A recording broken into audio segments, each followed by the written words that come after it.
Is the live streaming started in YouTube? No. I hope so, sir. Hmm. Okay. Okay, Aisha, Yes. you can start. Okay, shall we begin? Yes. Sure. From era to era, one discovers the entire truth. There are no mistakes. These are the words of Sigmund Okay. Freud.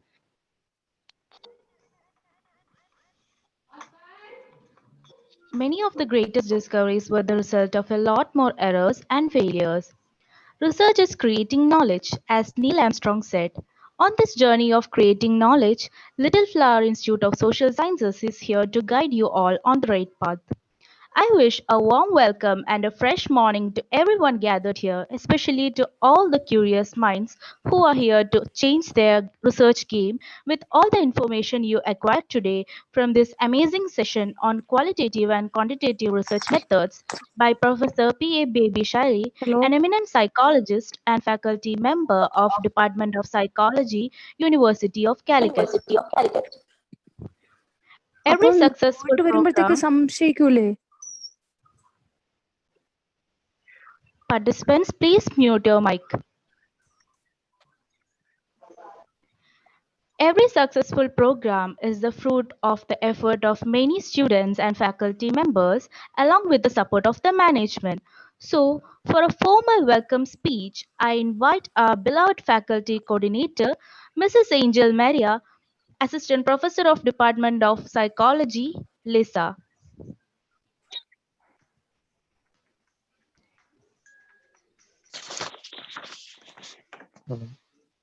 Hello.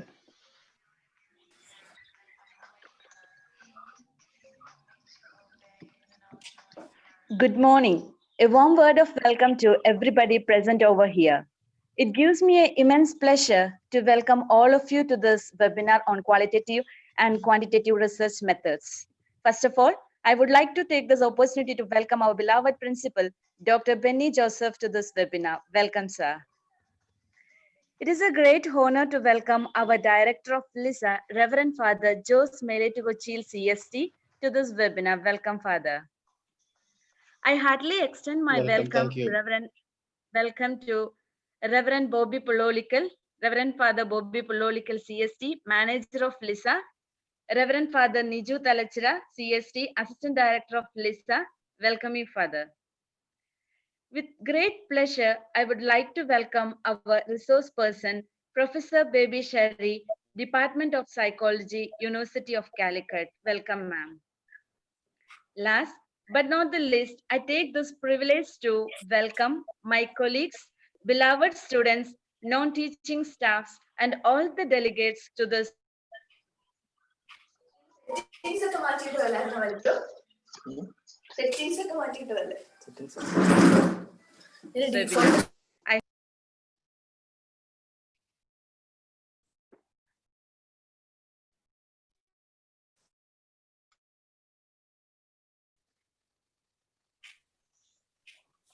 Participants, please mute.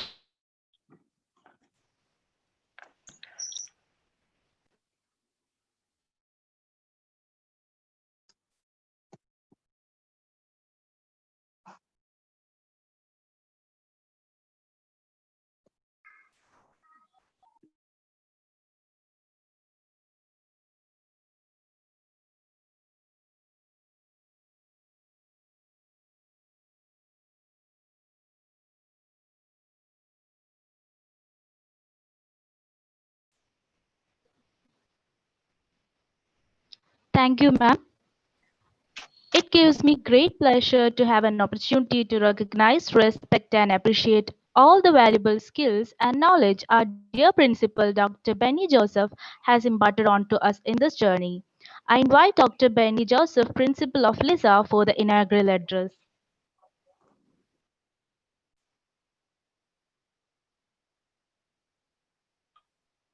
Good morning and welcome. Am I audible? Yes, sir.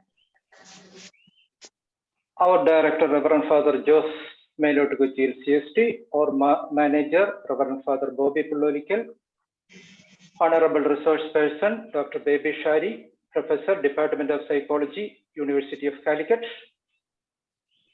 Mrs. Angel Maria, Mr. Biju Matthew, Webinar Coordinator Chio Kapan, delegates, staff members, and dear students. The outbreak of the coronavirus has caused problems in the functioning of all countries. Health, medicine, education, business, economy, etc. are all affected badly. The government of all countries, institutions, doctors, experts, and academicians are working together on the construction of a new path for the future in accordance with the present scenario. The disruption in continuity of education has presented among teachers and prospective torchbearers a very natural concern for the future. The COVID-19 has resulted in schools shut all over the world. As a result, education has changed dramatically with the distinctive rise of e-learning, whereby teaching is undertaken remotely and on digital platforms. Academic institutes gradually initiated online meeting, classes, and webinars. This situation has accelerated the knowledge acquiring process, and I appreciate the effort taken by the Psychology Department of Little Flower Institute of Social Sciences and Health for arranging a webinar on qualitative and quantitative research methods. It is important to recognize that systematic observation and testing can be accomplished using a wide variety of methods. Many people think of scientific inquiry strictly in terms of laboratory experimentation. However, it is neither possible nor desirable to study all phenomena of interest under controlled laboratory conditions. The design of any study begins with the selection of a topic and a research methodology. These initial decisions reflect assumptions about the social world, how science should be conducted, and what constitutes legitimate problem, solutions, and criteria of proof. Different approaches to research encompass both theory and method. Two general approaches are widely recognized: quantitative research and qualitative research. The quantitative data brings you the numbers to prove the broad general points of your research. Qualitative idea brings you the details and the depth to understand their full implications. Depending on the individual goals of the study, you will need to decide on a method of research that best helps you to find an answer to your question. The webinar will bring you an opportunity. Knowledge in this subject from the eminent resource person. The National Assessment and Accreditation has recently restructured their assessment criteria based on these two methods, namely qualitative and quantitative methods, what they have given a name called qualitative metrics and quantitative metrics. It will be an enriching and fruitful one. Once again, I welcome all of you to this seminar.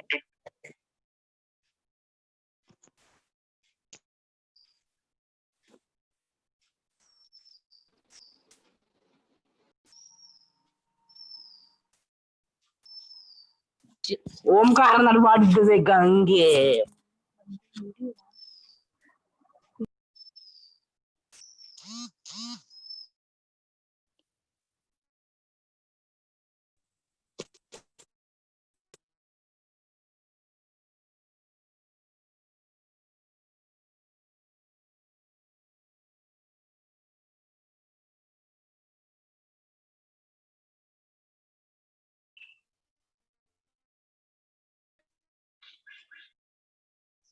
We request all your participants to switch off your cameras because we are facing a slight network issue due to many number of participants in the waiting room and in our meeting.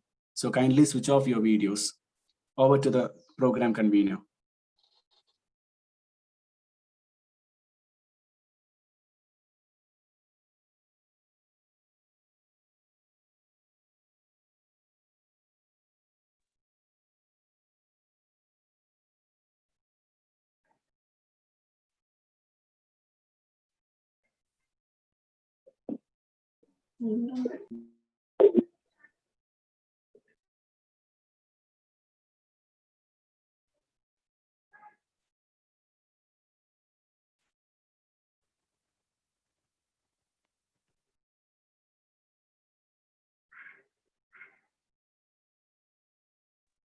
Kapan sir, I hope you can hear me. Thank you, sir. The words of wisdom of who we are today. So we can't move on without hearing a few words from you, Father. I invite our beloved Reverend Father Jose Melo to Kochil CST, Director of Felicitation.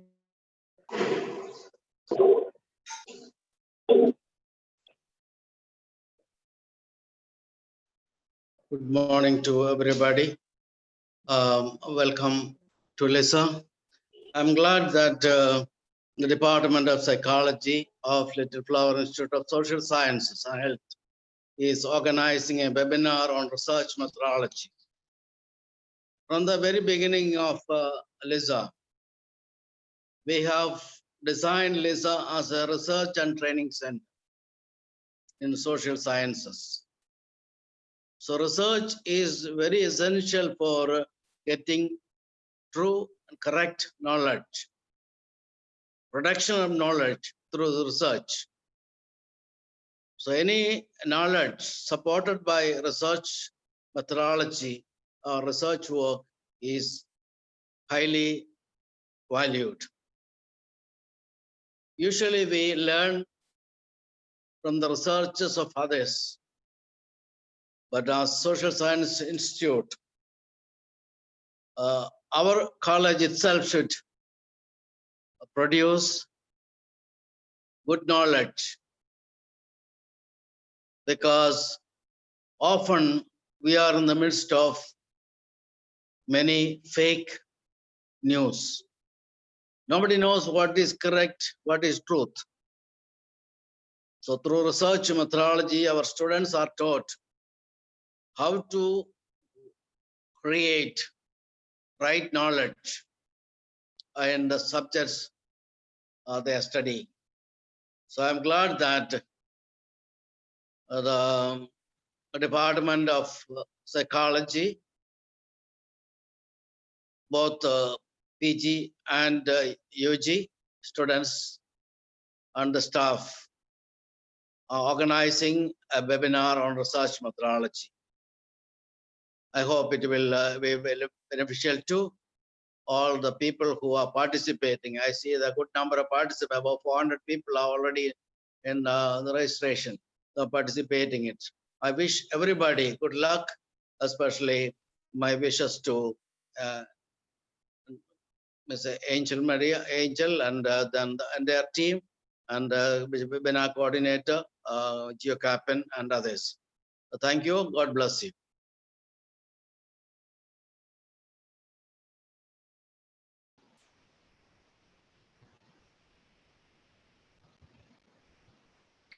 Thank you, Father. Moving on to the most awaited session, grab a pen and a notebook and get ready to boost your knowledge on research methods. This webinar is mainly focused on qualitative methods to clear some major doubts and misconceptions. Once again, I welcome you all to this webinar hosted by the Department of Psychology of LISA, appreciating all your efforts of being here despite the situation this pandemic has caused. And with most love and respect, I welcome Professor Baby Shari, faculty member of Department of Psychology, University of Calicut. She has completed her education from St. Mary's College, Thrissur, UC College and MG University. She has a vast experience in research field and is guiding many scholars. She has published many articles, presented papers and chaired scientific sessions in national and international conferences. She is indeed the right person to conduct this session considering her research experience. I invite Professor Baby Shari for the session.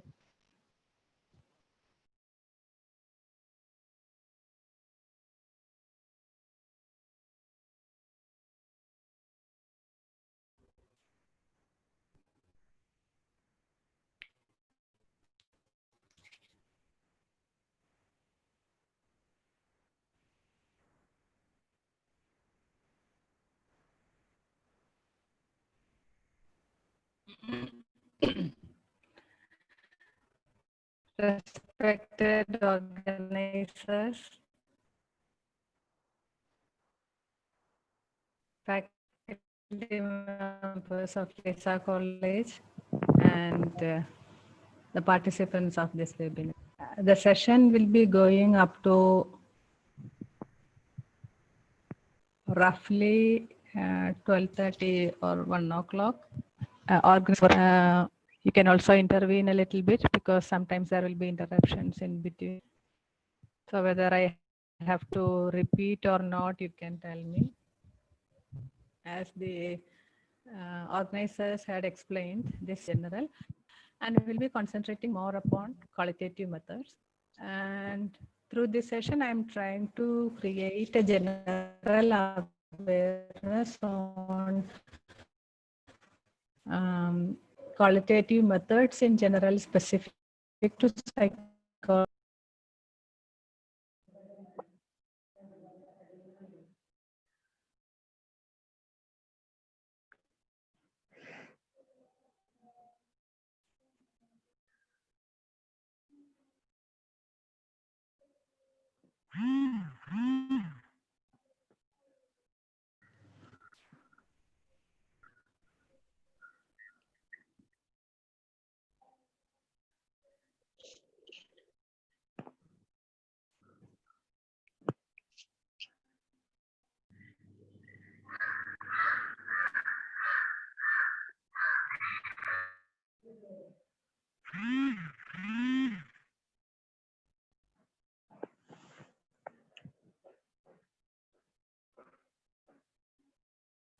Requesting all participants to switch off their mics.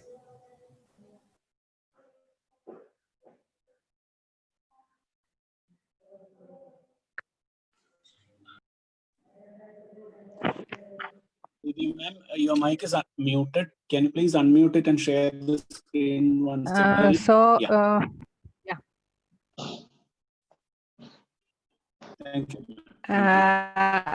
I'll be trying to deal with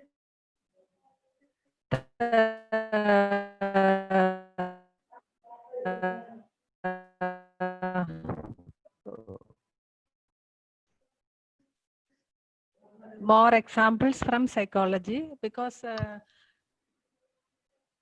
qualitative methods can be used in any branch of knowledge, especially, but most of the examples that I will be, and I am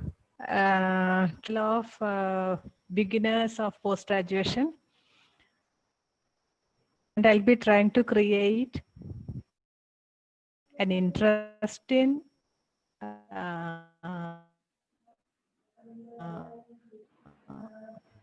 qualitative methods. Variety of examples may be cited in the session.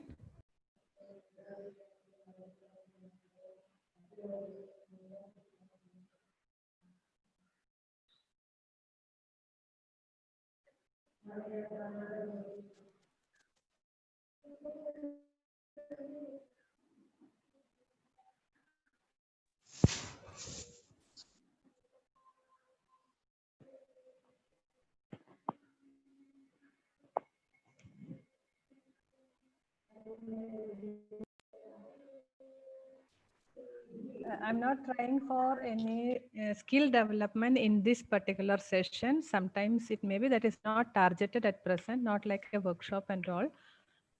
And if you need any much explanation on one particular method, you can ask for that, and that can be shared in the chat box, and the organizers will be dealing with that. Okay. Do you know why human beings or human brain is considered as the most developed one? It is because of the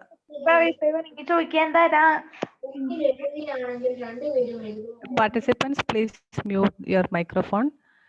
Okay. We consider that human brain is highly developed only because human brain has capacity to deal with complex matters. It is possible of communication, and it is possible of a lot of higher levels of cognition. Mm. For example, if you take for a comparison between a human infant and any kind of animal infant, the infancy can be compared. We can find that human infancy is very long, like for 2 to 5 years, a human infant is highly dependent, unlike any animal infant. Like you might have seen the calves. Soon after birth, it will be jumping, running here and then. And the little cow, it know how to find its food. It will be coming in search of the mother and will be having a lot of capacities. But it is not like that for a human being. For human being, what happens is the brain and the skull as such, the head portion is very heavy, so that the human infant cannot even move on. Maybe up to 18 years, continuous support is needed for an independent existence. Even afterwards, if you think about a human being that happened to be alone in a place like a forest, what happens? There are abundant chances that the person will be attacked by other animals or any other climatic conditions. So when in comparison to other animals, human beings does not have maybe a hairy body to help us from the climatic changes.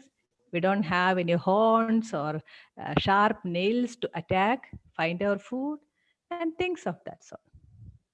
Our teeth are sharp, but not as sharp as other animals. And our body is soft so that we can attack. So how human beings are living on? The mankind is moving on. The generations are going on. How it happens? It happens because of the use of intelligence of human beings. But don't think that intelligence is leading to curiosity alone. We have imagination, and accordingly, we will be having explanation in terms of imaginations too.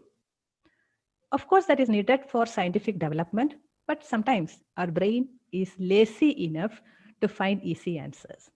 If we get an easy answer, the lazy brain is happy with that. Suppose you want to find out what is the cause behind an event, people have to go over there, search for things, find out evidences, and find out the real cause. That is a very effortful work. But if we have an easy answer, so whatever that happened, that is natural. It happens like that. Somebody is behind it. That's a supernatural power. If you get an explanation of that sort, our brain is happy with that. So all curiosity of human beings cannot be worked out by a single person. So what we will do? There is cooperation and combined work in humankind. It is only because of that our species is moving on, in the sense science as well as culture is equally contributing for the existence of mankind. Suppose you have an infant and that happened to be alone somewhere, 100% sure that the infant will be dying. Suppose the infant is there, it is born. We need a sharp instrument to cut and tie the umbilical cord. Human intelligence have to be there. Somebody have to carry the baby, or else even ants or small animals itself will be enough to take the life away. So care and support and everything is needed, which means that human cooperation, culture is needed.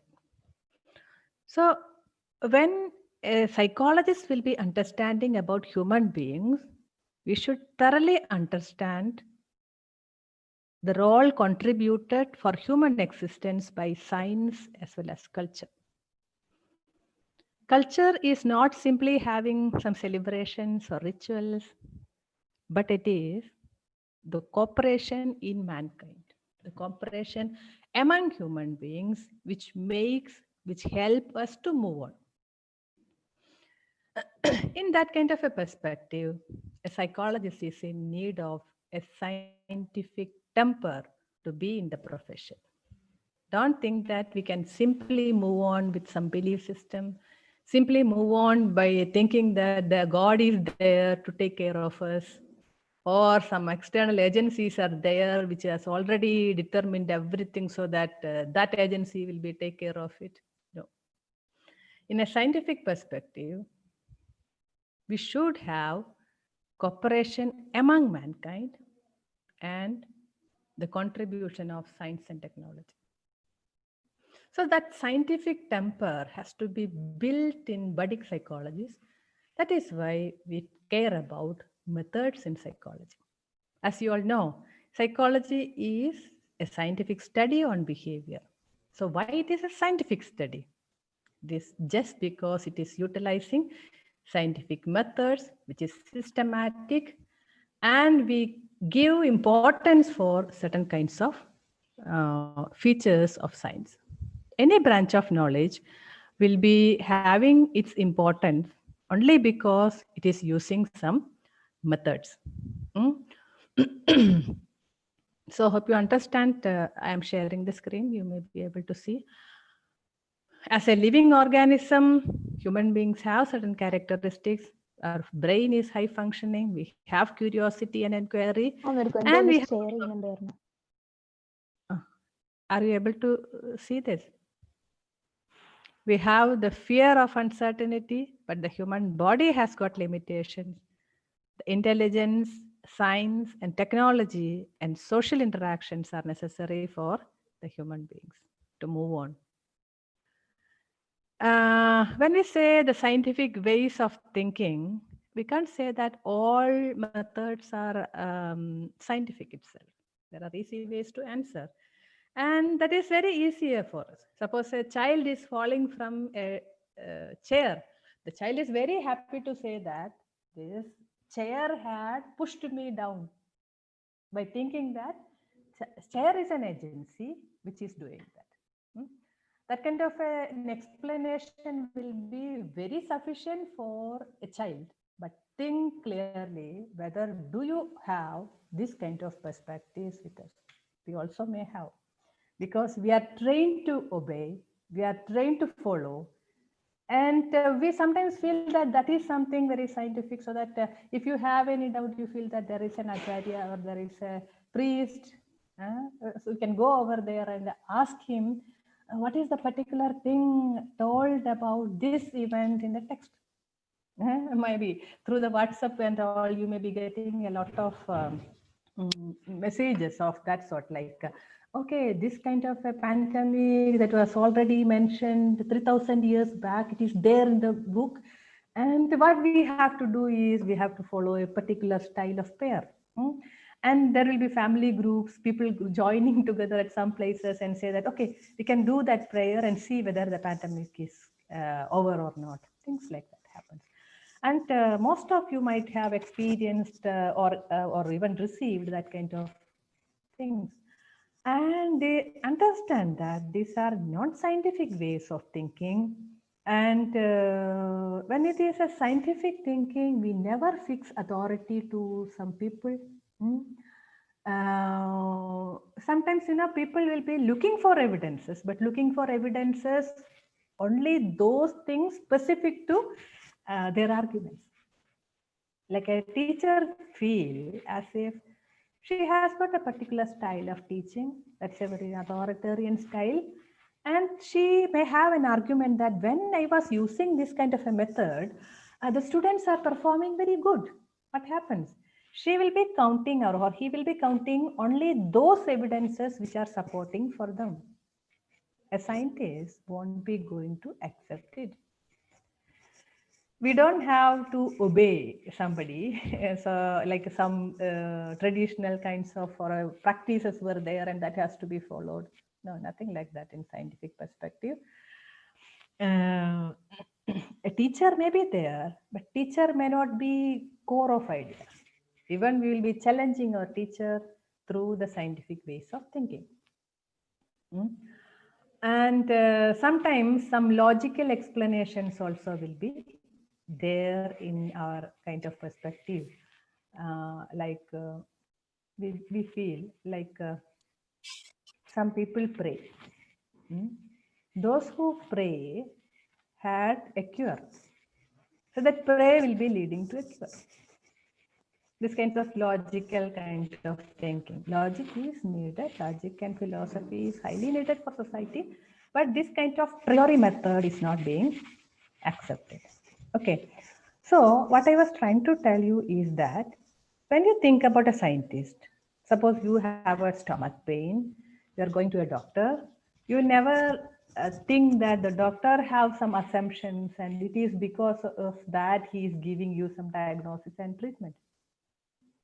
The doctor's elders had already told something and it is because of that the treatment style is being suggested. No, we don't want that. What we really want, when I have a stomach ache, I'll be going to an expert. I'll be expecting from him or her that the person has to study my body.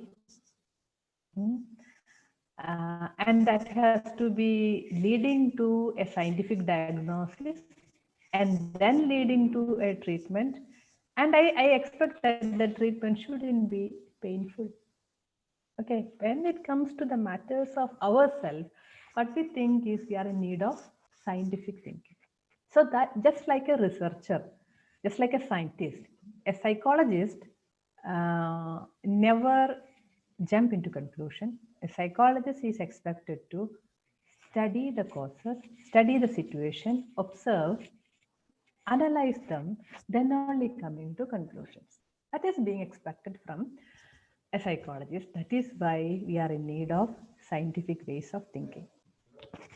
When we say scientific ways, physical science, chemistry, biology, all kinds of things may be having predictions. But predictions are also expected in psychology also. Sometimes you see a child having temper tantrums for a toy in a supermarket. The mother is, after this burden, mother is buying that toy for the child. What will be your prediction? You will say that, oh, if things are going on like that, this child is getting reinforced and there are enough chance for the child to repeat this. It's a prediction, isn't it? So you can predict like that, but it doesn't mean that that is 100% sure. If you think about the mixing of a compound, taking different proportions of different elements and making the compound, you'll be having some predictions in chemistry or in physics. I will make predictions about some measurements, properties of physical properties of things. The predictions can be 100% sure. But in terms of psychology, it may not be 100%. There is enough chance for a free will. Person will think, and many other factors also will be deciding our behavior.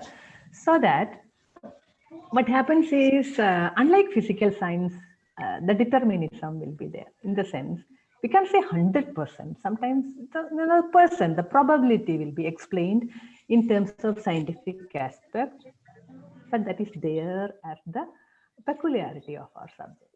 Okay, but as much as possible, we will be trying to be very subjective, very scientific in our research methods. For that, we will be keeping objectivity. Objectivity means, suppose one person say that, yes, I had this kind of experience. A person say that, I'm a saint. An angel had came to me and the angel told me a lot of things so that I have to enlighten people through the advices of an angel. What will a psychologist will say? Let me come with you. Let me see the angel. Let me verify what is going on. And then only I'll be believed. What happens? We are in need of objective evidences. Only one person have to see? No. More than one person have to see. Or many people have to see. We just have to verify. We will have to questions to replicate. In the sense, like I had made this kind of a compound, adding these particular elements. A physicist will be verifying things. Let me do the same kind of experiment in my lab and see what is going on. In the same way, psychologists also will be trying to replicate the study.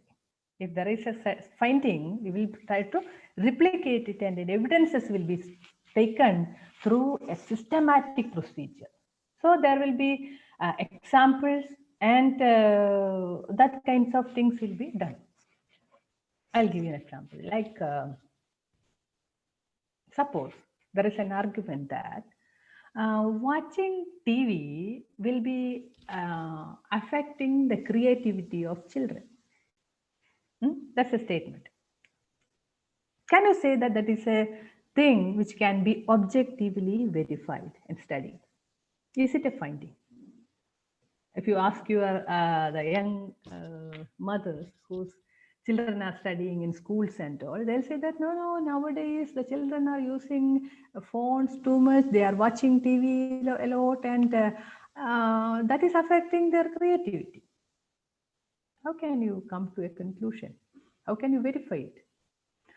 You just have to see how the creativity can be verified, which is the tool for that. How much is the validity? How can you say that this child is more creative than the other? What is the measure that you are using? How much time they are watching TV? What are they doing in the other time? Only 24 hours are there. So the other time, how they are being utilized? Which particular program is being watched? Do they have interest in that? How much is the interest? What kind of program? Is it an educational program? Other kind of program? So when that comes to a psychologist, unlike a layman, we will be having a number of questions.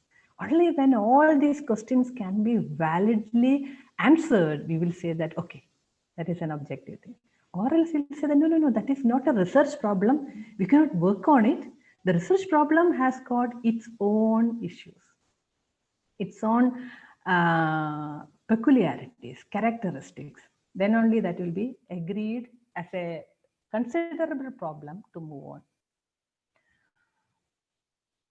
Sometimes there will be empirical questions like we are in need of direct observation and experiences so as to come to a kind of research problem.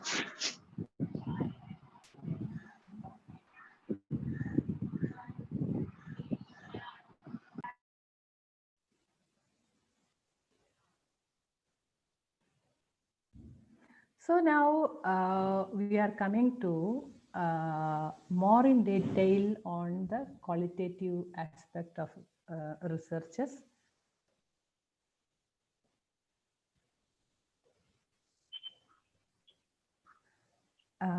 Research can be moved on in two ways.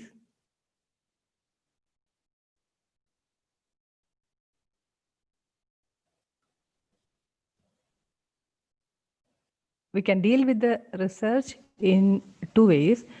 It can be sometimes as per the variables that you are studying.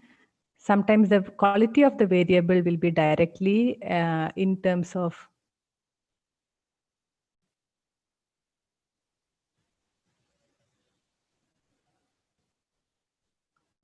Are you able to hear me? Yes, ma'am.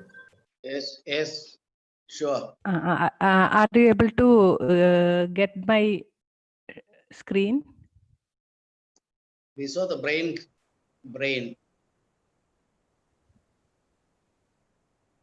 screen on picture of Screen brain. is on. Picture on brain, we saw that.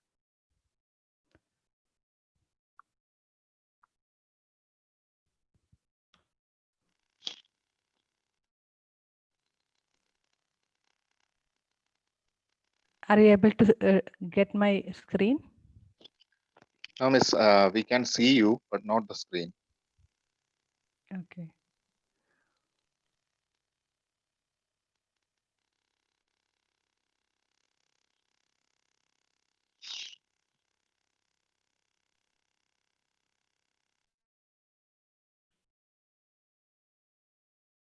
Okay. I think now you may be able to. Yes, miss, yes. Yes.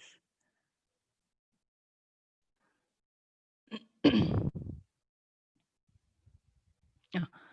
So as per the variables on which we are concentrating, there will be differences in terms of the research aspect itself. Like sometimes our variable will be something which can be measured directly, and accordingly we will be concentrating more upon the quantitative methods, whereas sometimes as the psychological variable has its own nature, and as per the research problem itself, we may be in need of qualitative research methods. So shall I ask you a few questions? What is meant by research? What is meant by research question? We use the method and we use the words method and methodology. What is the difference between these things? What is meant by research design? What is meant by data? I know all of you are familiar with all these words. A research is a systematic investigation. As I told you, sometimes there will be some enquiry. We are trying to search. Research means we are searching and doing it again, researching to verify. So that is a systematic inquiry for what? To reach to new conclusions, new findings. And for that, we will be using some procedure for accomplishment of the research. And that research procedure is called method. What we are trying to attain, it will be having a question in advance that is called as research questions. Once we use the methods, we will be having certain kinds of record of material, and that material will be usually called as informations, and it is from that we will be collecting the particular information needed for the researcher that can be called as data. So that the data is usually collected, and data may not be directly there, it will be there among the informations. For example, a student of my university, she is working upon an algae, and the algae is being collected from some rocky surfaces. So she'll be collecting a lot of things, of which she'll be later inquiring which particular algae is living on that rocky surface, in the sense. So another example, I would like to know whether the students are really finding out the causes behind their failure or success. So I would like to know how they are attributing, whether they are finding causes with themselves or the finding causes with others, finding causes with chances. I don't know. So I would like to know how is their attribution style. So I'll be asking students what happened to you, what is the cause for your failure, cause for your success. I'll asking them. They'll be giving me a number of answers. All those things are my informations. And from which I find out, okay, I didn't study well. I was very lazy. I don't know how to study. I was not systematic. I was absent in my class. Things like that. Oh, they are attributing to self. That is the data. The number of things that they are. They're attributing to the teacher was very lazy. Teacher was in fight with me. She did something wrong. She was very, like she has favoritism. She has some stereotypes. That is why the prejudices had shown to me. Things like that, attributing to others. No, so that is a data. So like that, the data is something collected in the study, and that is not simply information. It is from the information we are drawing it. Okay. So when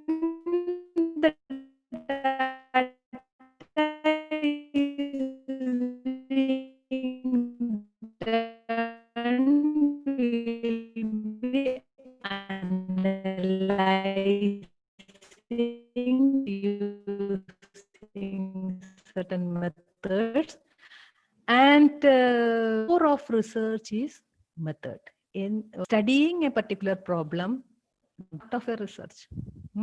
And the overall strategy in coherent and logical how conducting the study can be called as a research design. Okay, hope you understand systematic investigation that is called as a research. You are trying it, that's the research question. The procedure is method. Sometimes we can study on the methods, like which particular method you are using, this thing or that thing, which is more suitable. Like that, you can conduct some analysis or study on the methods that can be.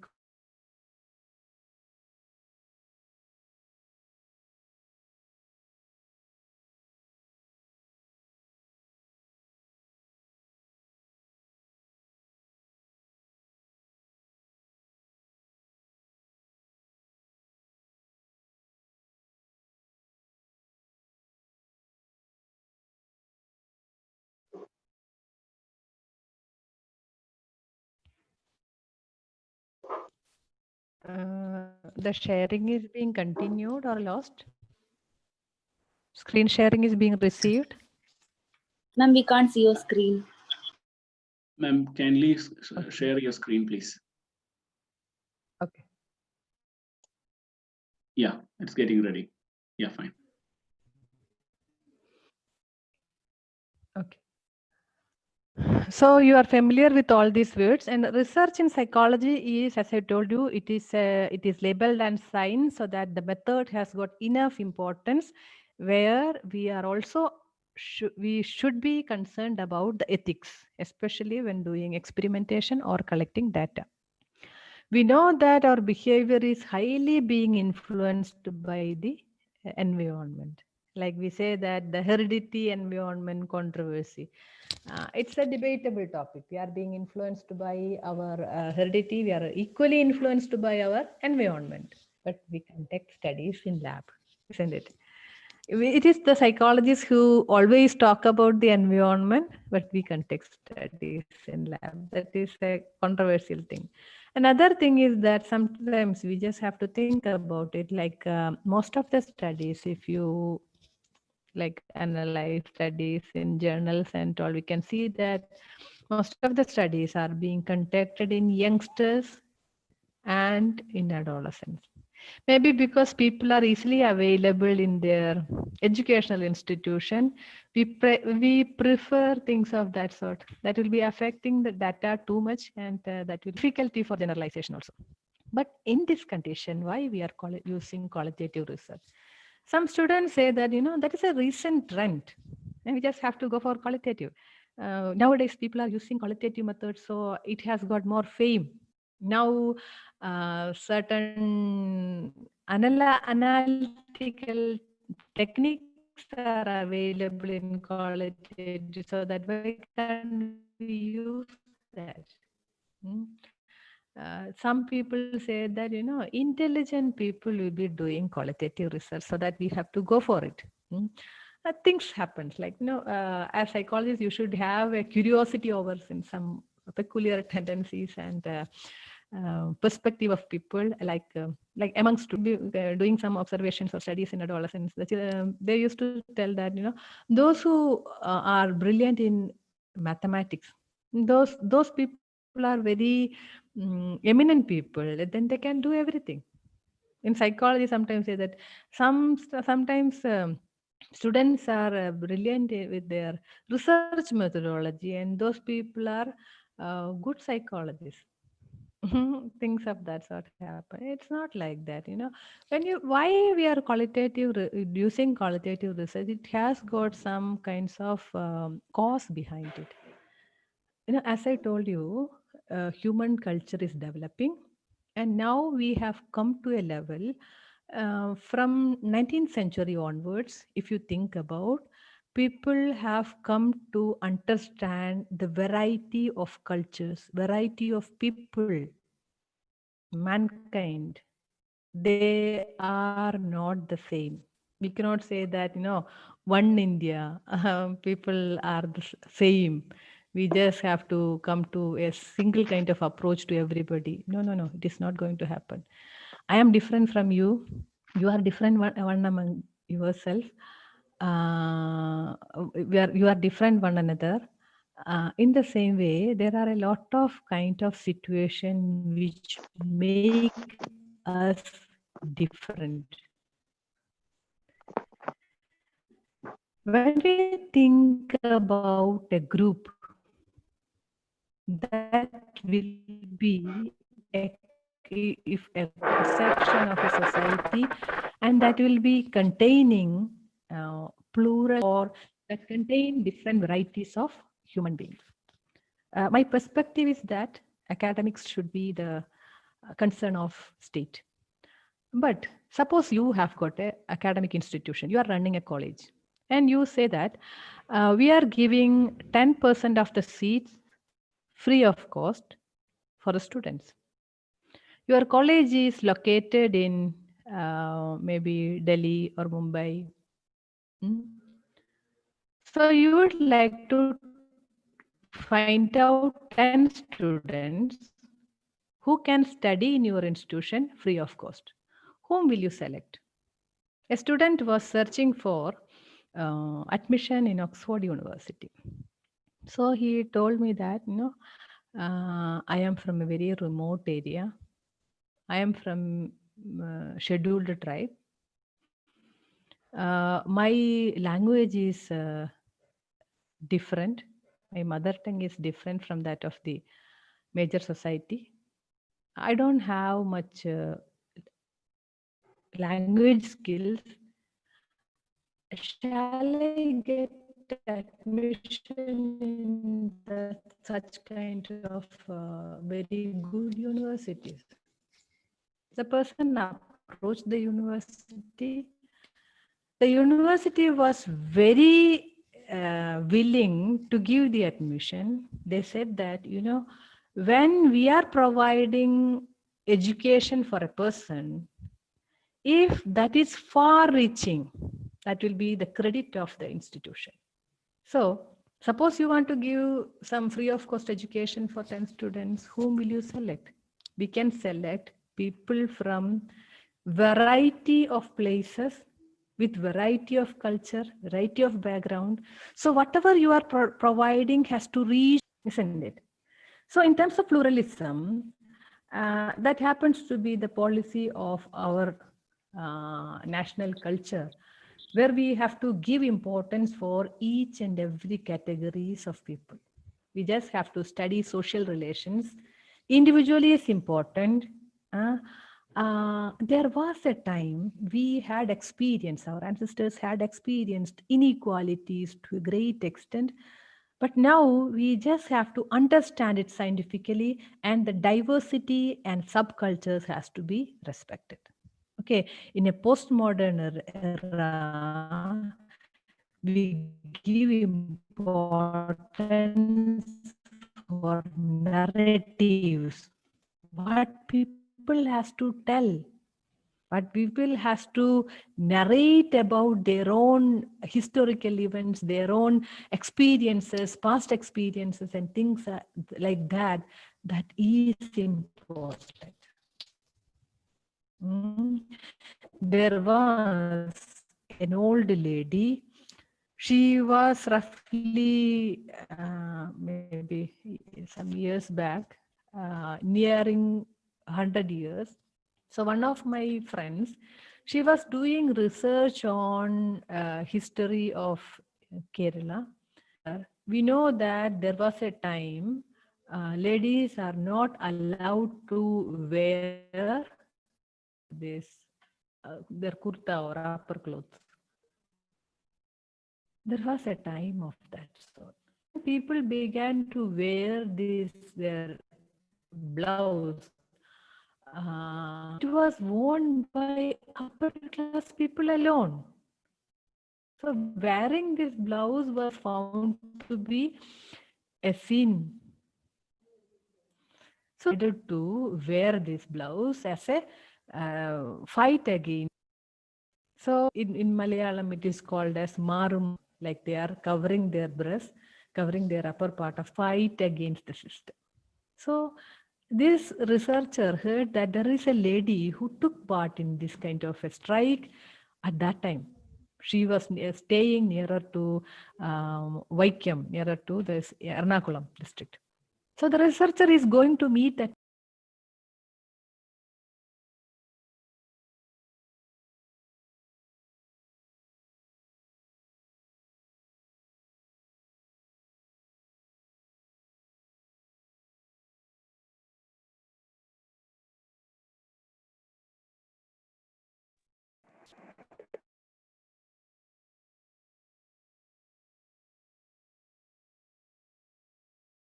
So the narratives are becoming important, and that is may not be. Sometimes it may not be widely available for the general kind of data collection. It can be situationally based and things of that sort. So what happens is, when we think about a culturally higher society, we just have to collect data from different kinds of methods, using different kinds of methods, so that in this era, narration is important. From 1960s onwards itself, our perspectives are found to be changing in a number of ways. Sometimes we are in need of sensitizing certain concepts. You usually say that, oh, well, very sensitive person. Why you are becoming that much sensitive? Your friends will say like that. No, sensitized. That means you become so sensitive so that even a sudden change or a slight change has to be sensed.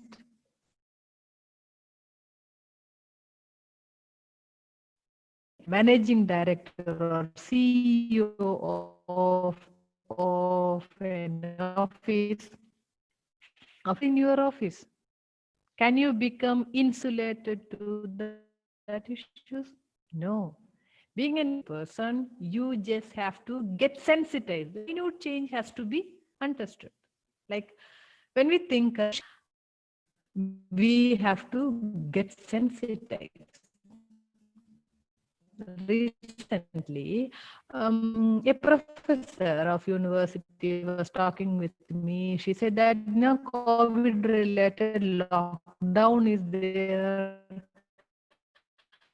I'm very happy. During the lockdown, I started and I was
for the interruption in between.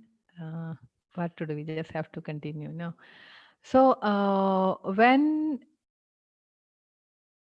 there are a lot of issues that is going on around us, how can we say that I'm very happy and vigil in this kind of a pandemic condition? It's only because that person is not sensitive enough to understand this kind of thing. So really, a psychologist has to be of qualitative research. Hope you understand all these things. And we are in need of some code of ethics also. No, sometimes we are in need of certain methods. That methods are not sensitive to study the particular research problem. Mm. Like one of my research scholars, she had distributed questionnaires for the collection of data related with parenting. So the parents were, these adolescents were asked, how is your parenting? How is your parent dealing with you? Very authoritative, or making you free, or in a moderate manner? Everybody said, okay, in a moderate manner. They are lenient, but not very strict, not very laissez-faire style. We are in the middle part. We are asking certain people, how is your political perspective? Are you really political in nature? No, no, no, I'm not like that. You don't have any politics at all, no ideology. No, no, I'm also not like that. You have some kind of political ideas. No, yes, yes, yes, I am in that category. No, people sometimes come to the middle part of the response, and the real kind of data may not be uh, received by the people. Sometimes there will be ritualistic observation. Like one of my clients, she was doing a study in education, so she was asked to make a comparison between groups. So what kind of groups you are comparing? Like we will do comparison between English medium and Malayalam medium, boys and girls, science and commerce, and we will do comparison like parental occupation, whether your parental education, how much accordingly we'll be making 4 categories, and we will making comparison. District wise we'll be doing comparison, things like that going on. Whether that is actually contributing for the knowledge, sometimes may not be. Okay, so sometimes there will be ritualistic pattern of observation, and the research will be constrained, like coming to some minute level, and new information will never be brought out. A student had brought a very good synopsis, but there is a research admission committee, and they had read that no, no, no, this kind of a work not possible, not possible, not working out here. Now, sometimes the research won't be proceeded at all. We will be collecting data from a lot of people. Do you think those people are getting think about them? Once I had seen that some stimulations are being done in a national institute in the brain areas, and its functioning was being studied, and they were trying to find out how far that is related with learning. We are learning something. After some time, they'll be given a cap of which some stimulations are being done, and they believe that that stimulation has got an inhibitory purpose over the area, and ask the same clients to repeat the learning, and they were found to be do it well. Okay, they understood that this particular area is related with learning. And the client says, no, no, no, I have certain difficulty in my head. I feel an itching there. I feel severe headache. No, no, no, nothing will happen. You will go. The data will be there with the researcher. The researcher will be publishing it or presenting in a conference, and maybe getting scientific award and all. But what is the benefit for the participants? We just have to think about the participants also. We also have to let them know what is going to happen during the data collection, how they will be getting affected it, and their informed consent also is there. So in that way, many codes of ethics are there in the research. But when we think about qualitative methods, it is not because it is a recent method or it is a famous method we are using it. There are certain reasons behind it. Those are certain kinds of theories. Okay. One is positivism. We are in need of observable kind of evidences so as to come to conclusions, not some metaphysical kind of things. Actually, in social science, just like in the natural science, we are in need of certain testable hypotheses. Like a person came to with a research question, like, is there any ghost existing? Can evil spirit or good spirits can influence people so that our decision making can be done accordingly? Those kinds of things are not considered as a research problem only when the research problem is coming to certain data which are verifiable, observable, then only that we will be considering it as a good research problem. So positivism is the perspective like it has to be observable facts and that has to be scientific. And that facts are mainly used in positive terms, and for that we take maximum variable sampling. Our sample should have a cross section, should be like a cross section of the society. Random sampling will be usually done for that, and the hypothesis will be prepared. This hypothesis has to be testable, and accordingly, that will be based upon the objective of the person. But don't think that at every now and then we can have some cross-section of the society and we'll be having different levels and studying them and making comparisons and things of that. Sometimes the research problem itself will be so peculiar so that we have to go for in-depth data collection. For example, a person had undergone a lethal disease, a very severe disease, and what is the experience? Like when that cinema in Malayalam movie Tanmatra, when that was released, people used to say that, no, how difficult is this Alzheimer's disease? How will be the condition? Oh, is it that bad? Is it something dangerous? Many questions come. So I am a person who had taken care of an Alzheimer's disease patient. My father had Alzheimer's disease. He had memory loss. It was a slow loss, but very sharp loss. In the sense, he was a teacher. He know how to travel. He was a mathematics teacher, so calculations and things like that very fast with him. So slowly he began to lose all this capacity. So he began to miss the way. He was not able to call names. People were misidentified by him. Sometimes very familiar people was treated as strangers. Some common names happened to be repeated again and again. And finally, he came to a level like if we were missing him, he will be lost. He cannot come back home. Slowly, his capacity for speech was lost, and many other things. How can you study all these things?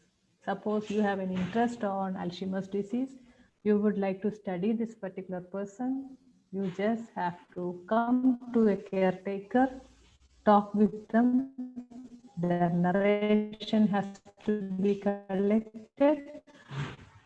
You cannot do a random sampling in this. People were there, but a few in number, and each case will be different one another.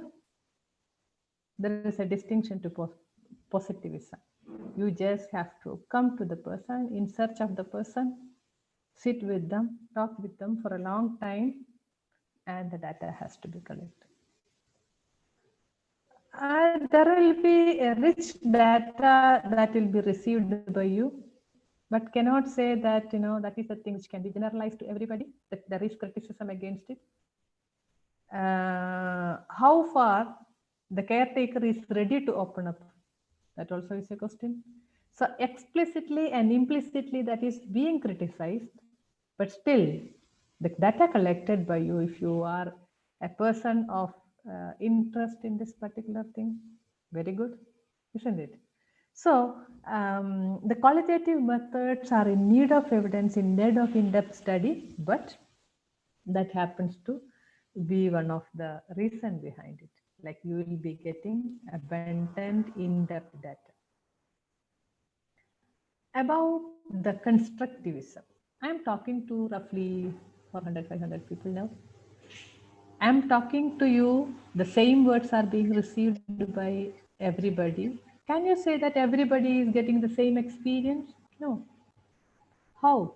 You are different one another. It is because The reality for you are being constructed by you.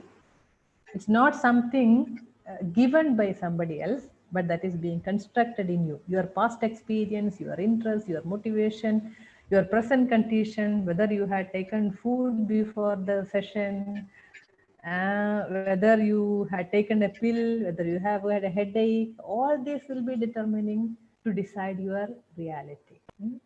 So like that, the perspective of constructivism says that it is being constructed by the person and the reality is perceived.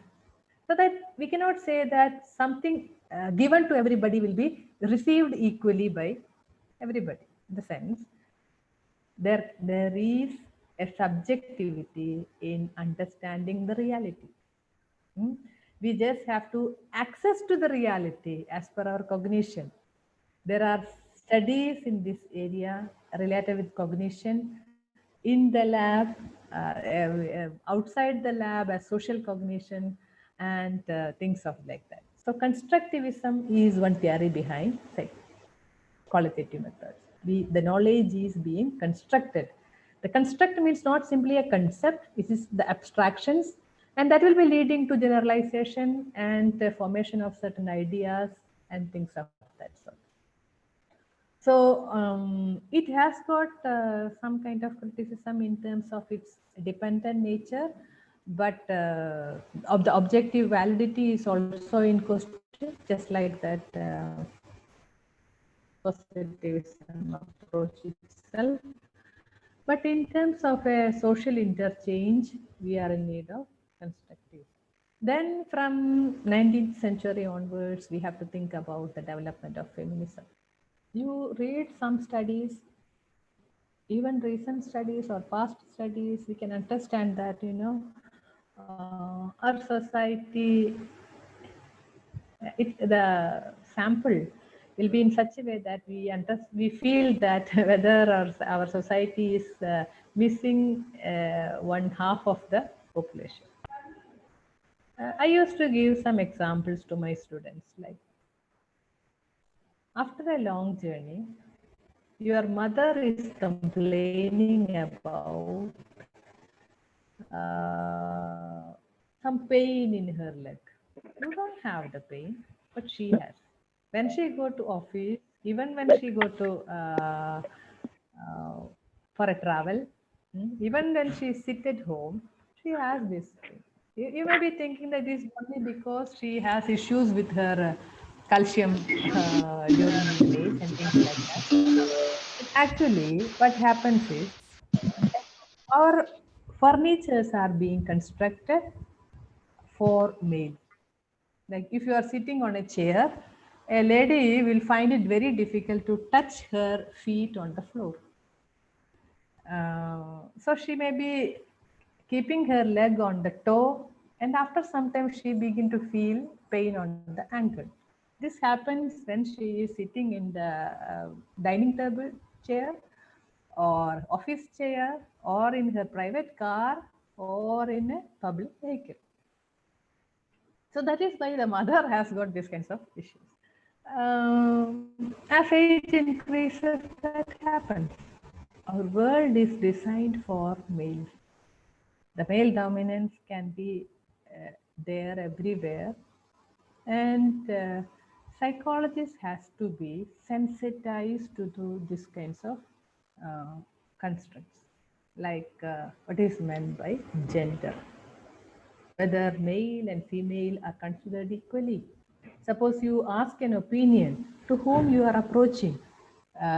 Sometimes studies will be conducted by this our social organization like panchayat, village, municipality, corporation.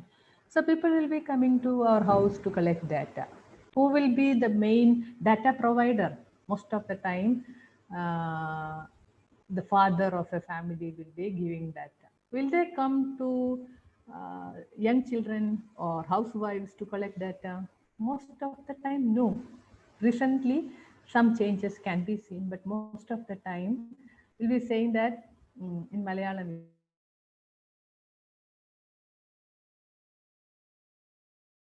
nobody here. Now, the wife will be there. It's the wife who is giving the reply. She said that come when there is a somebody here, like that. So we became too sensitive to gender concepts and the fact that women's status is being actually ignored, and the male dominance is there in terms of research also, so that we just have to go in depth into feminist research, what women have to say. And it is not simply to women only, it is also to any kind of gender, especially transgender and transsexuality are directly being ignored in any kind of research, so that we are in need of qualitative methods. And when we think about queer studies, it doesn't mean that any gender based only. It can be anything odd from the so-called normal. I cannot say that psychological normal meaning, so-called normal.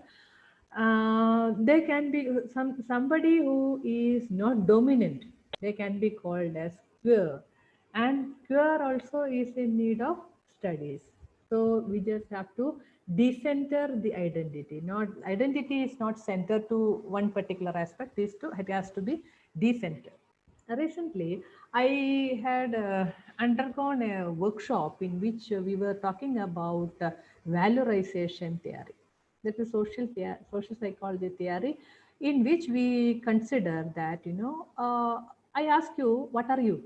You will be saying, I am a research scholar, I am a lover, I am a friend, I am a neighbor, I am a roommate, I am a brother, I am an elder brother, I am a younger brother, many things. You have a number of identities. Suppose you are affected by cancer. From the very next day, you will be labeled as a cancer patient. Do you have any other identities? No identity. Yeah, that's a cancer patient. What happens is our identity is centralized to some particular aspect, and like that it will be read. Like, for example, parent of a mentally retarded child, or a deaf person. Even the terminology itself will be centralizing the identity and considering as if they does not have any other identities. This happens. So queer studies is thinking about how to decenter the identity and understand that how far people has got roles in the society.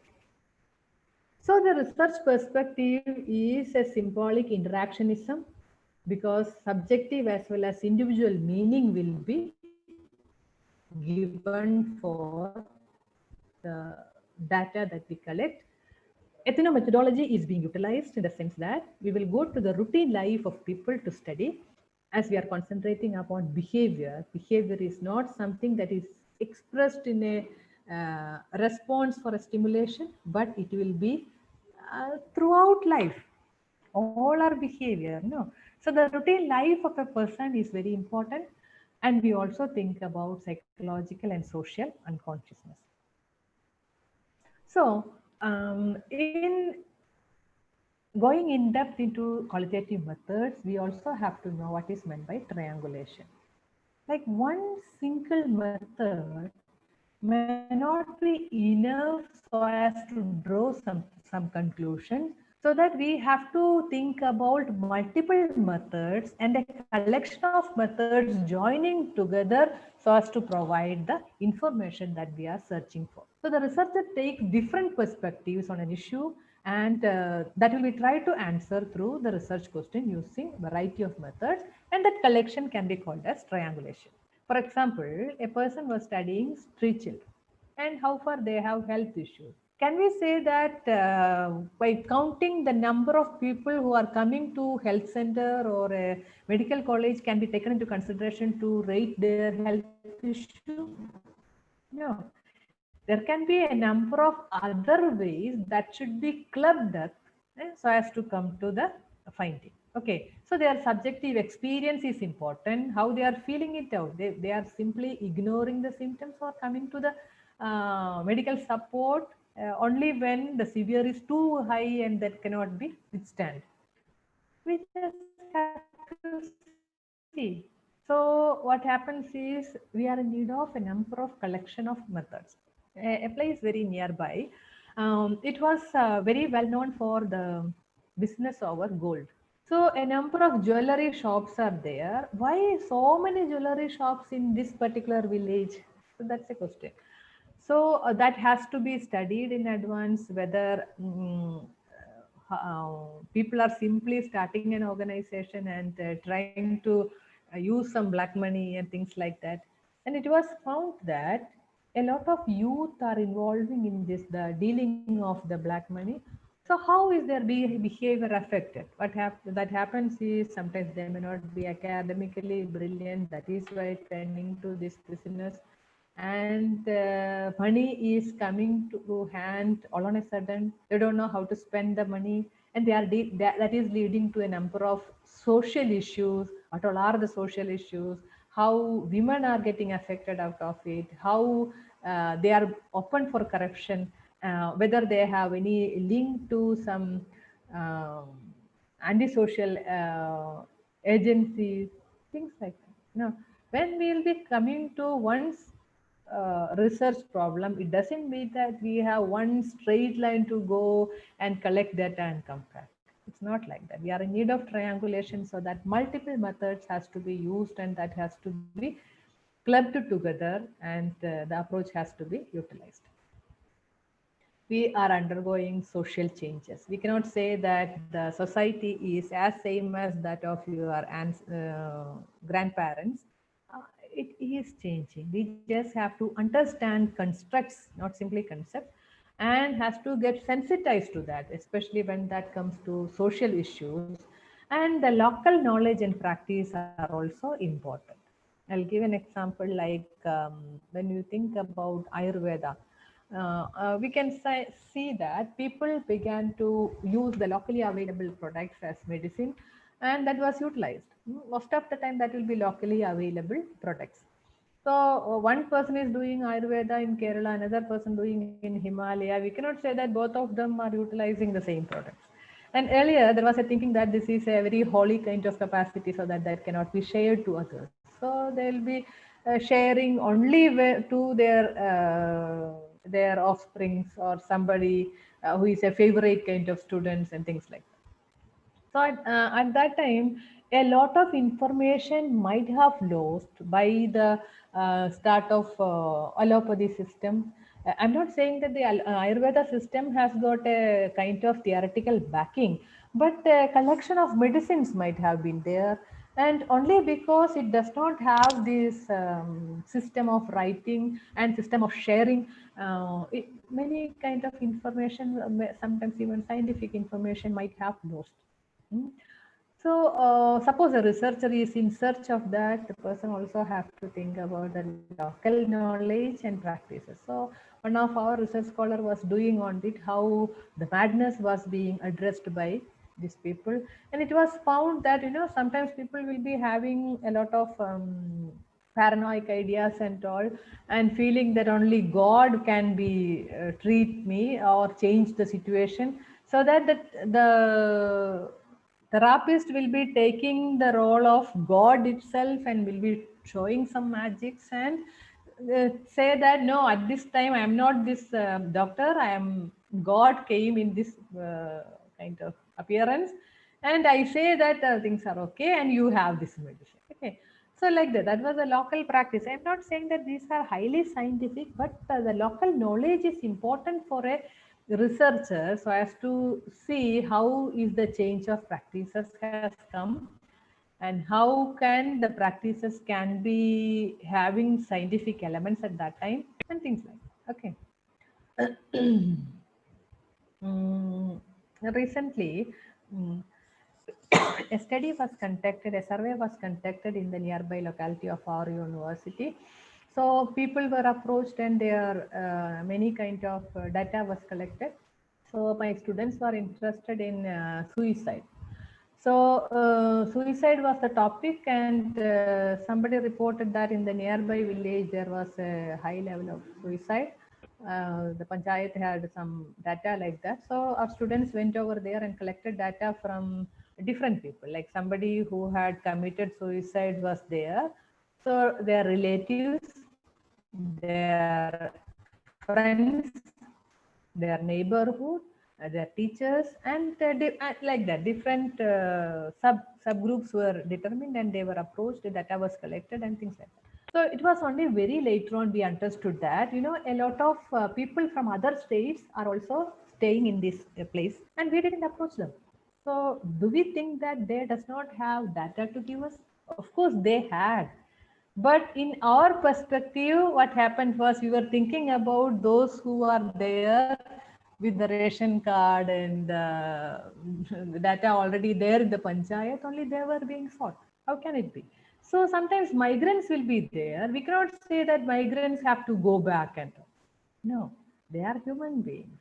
We are living in a situation where we can ask for any country whether I'll be given a citizenship. Whether it is given or not will be determined by the situation or determined by the people who are approached. But that kind of a strategy is there. We are in a level where think about a global village and a global person. So where sometimes it is in that kind of a situation we ignore people only because they have come from another place. We are not in a situation to consider them as so-called our sample.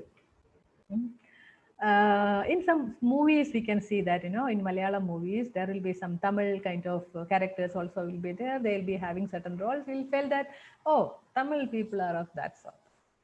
They are not hygienic like us. They are poor people, or they are very rich but not intelligent. Things like that. You know, what all these things are there? It is only because the stereotype is there in our mind. The prejudice is there. That will be affecting the data too much. So there are people who are in remote area, who are migrants, and all these people will be having data to give us, data to for psychologists, and their researchers shouldn't be ignoring all these people, because we have to think about the pluralization and hard to reach people, hard to reach group will be there. They are in need of our approach through qualitative methods. When we think about qualitative method, it has got limitations because many a time we cannot generalize the data. In terms of generalization, there can be some questions. In terms of validity also, the question is very relevant, so that we have to be very precautious about validity and reliability. And subjectivity is another question. This kind of situation happens only for that person. No, not for everybody. Why that is? Our justification on the subjectivity also has to be mentioned in the research specifically. Methodological standards are there for any branch of knowledge. In science, it is in need of experimentation. Now, social change is taking place. Our behavior has got a subjective meaning or a subjective perspective. That also is in need of study. The methodology has it should have its own standards, and it has to be proved as scientific. And there is a need to design studies specific to certain groups, certain people, or according to the research problem. And the phenomenon happens not in isolation, in the sense. We cannot say that one particular incident had happened and that has led to another, not like that. This incident has to be in relation to other kinds of events, and that happens all together. Like I have a pain on my small finger, it won't come all on a sudden. It may have some origins which will be there in the system, and that took place and happened to be a problem with the finger, like that.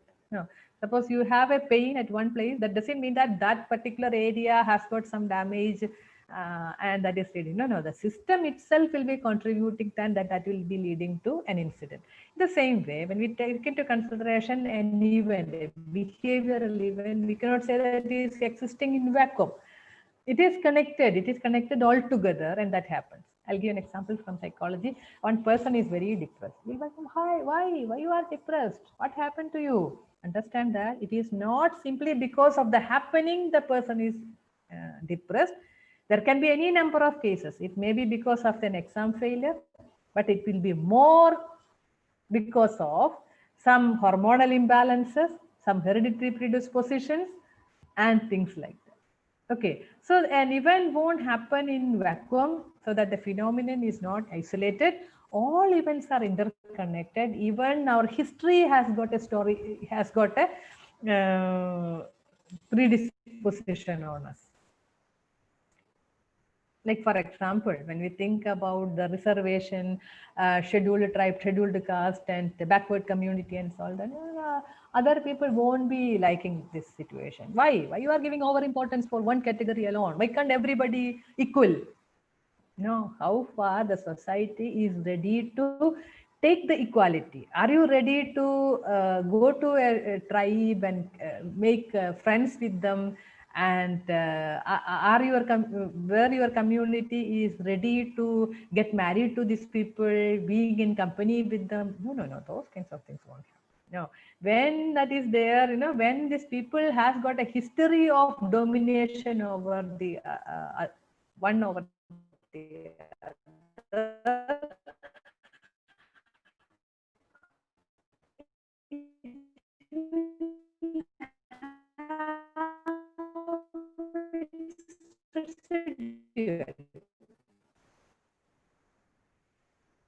okay, the gender aspect was being studied, it can be found that one gender with domination of the other gender for history, for years, for decades, don't have the confidence.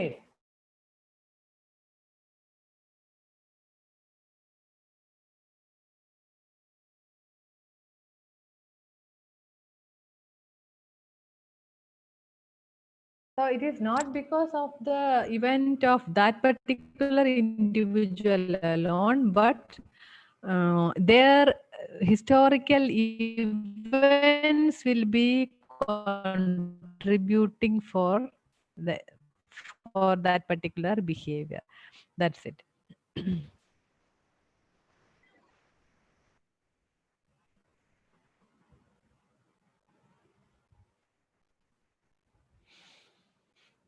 And we cannot say that history, just by getting the history, a psychologist will be happy. Suppose you think about Indian history or Kerala history or world history like that. You will be getting the knowledge of emperors, what happened to them. We will feel that Mughal with emperor was there, the other kinds of emperors were there. Only emperors were there at that time. What about the local people? What about the ladies? What about the merchants? What about the farmers? Are we referring to them? They didn't have any history. While dealing with them, we can understand that history is not limited to some emperors alone. There were people, there were local life, and suppose you would like to the history emperor. How is it possible? We are in need of going back to some historical methods and also have to identify that, there are a number of people, course of people who had history but not reported in history. So like that. So these are the situations where we have to use qualitative methods. Sometimes testing hypothesis is needed, but other than that, we just have to explore situation and discover new things, and that will be leading to grounded theories. Suppose you just want to know what is meant by mental illness. People will be having meaning toward that in terms of the cultural context. For example, one person is talking to himself or herself. Do you consider it as a mental illness? Some people will say, yeah, that is a symptom. That can be ignored if it is very little. Okay. Suppose you have got an old mother-in-law and she is talking to herself. Will you listen to that? Will you take it to consideration so that a treatment will be given all on a sudden. Suppose your daughter is doing that. She is talking to herself. Your approach differs. Your approach differs in such a way how you are giving importance to the situation. That will be determining the context, isn't it? Suppose there is a person who says that, okay, I had an experience, an angel had came to me, we had a chat, I got certain information from that. That is in need of exploration, but no, with a research question along. One person say that I have auditory hallucination, but it is okay. I can deal with the situation. I'm otherwise okay. I have the hallucination. So what the person is taking into consideration is also important. That doesn't mean that everybody has to be taken to hospital and given treatment. No, there are some individual differences also. Teyyam is a kind of art followed by people in a ritualistic way in western part of Kerala. The Teyyam, the word itself means that mean. The Teyyam has got a number of appearances, number of forms are there. So accordingly, one person, like a ritual, will be taking the all makeup and that kind of appearance will be done. And the person will be met by the local people. They will be coming, there will be a function like thing. And the Teyyam will be predicting or suggesting many things. And people say that it worked in such a way that the God has come and had cured our many of their issues. It may be sometimes even related with mental illness. As I told you, when some paranoid people say that, the God came to me and say that my issue is over. And the God says it's okay, no? So like that, this Teyyam has got an example only. So that is related with the local belief system, and accordingly, some kinds of behavioral aspects are there, and some people take interest on the research question of like this. Some examples of local such kinds of things are like, like Kerala people may be more aware of that, we use ODN because they have to be studied in terms of research, especially for mental illness, things like that.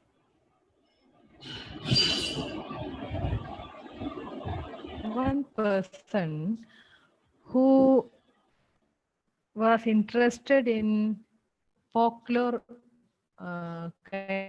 he was like how the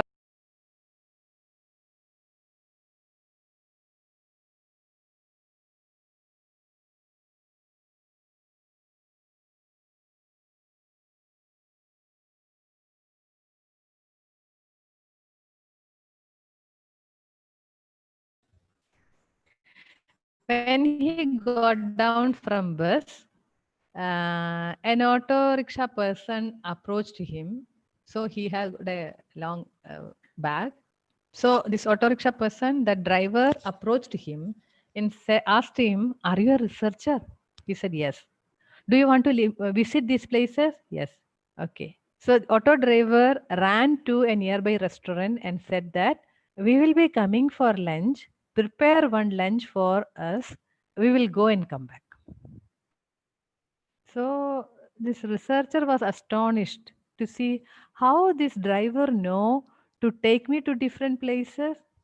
He said, there is an old house here. First of all, we can go there. We can meet the old person over there. He is roughly more than 90 years. We can talk with him, and later move to that place and see what all things are there. If you are interested, I will arrange you some ritualistic dances, and later we can see some musical instruments, that how this folk information was being utilized by people in a number of ways. And on the way back, we can have this traditional lunch. And by afternoon, you can go back also in the same bus, he said. So the researcher was very astonished to see that, is this the way we have to conduct the research?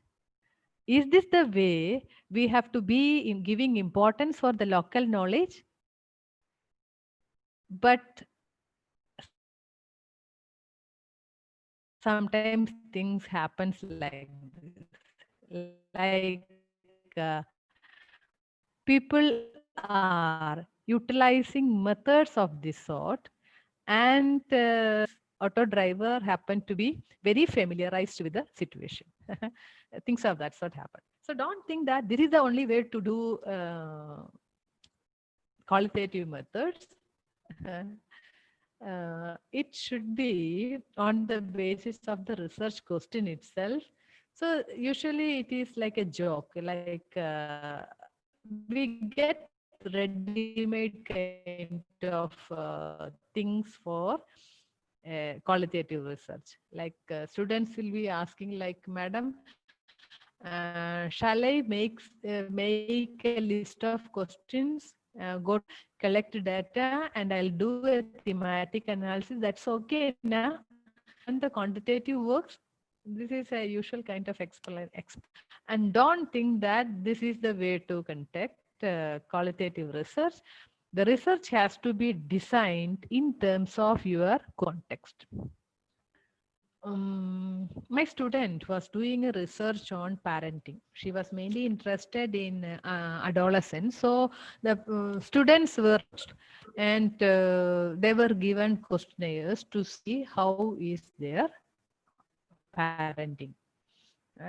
So meanwhile, she was also doing a review research, and it was found that there is a lot of theories that is to explaining the kind of parenting. Main study was of parenting, 4 types of parenting or combination types of parenting, things like that.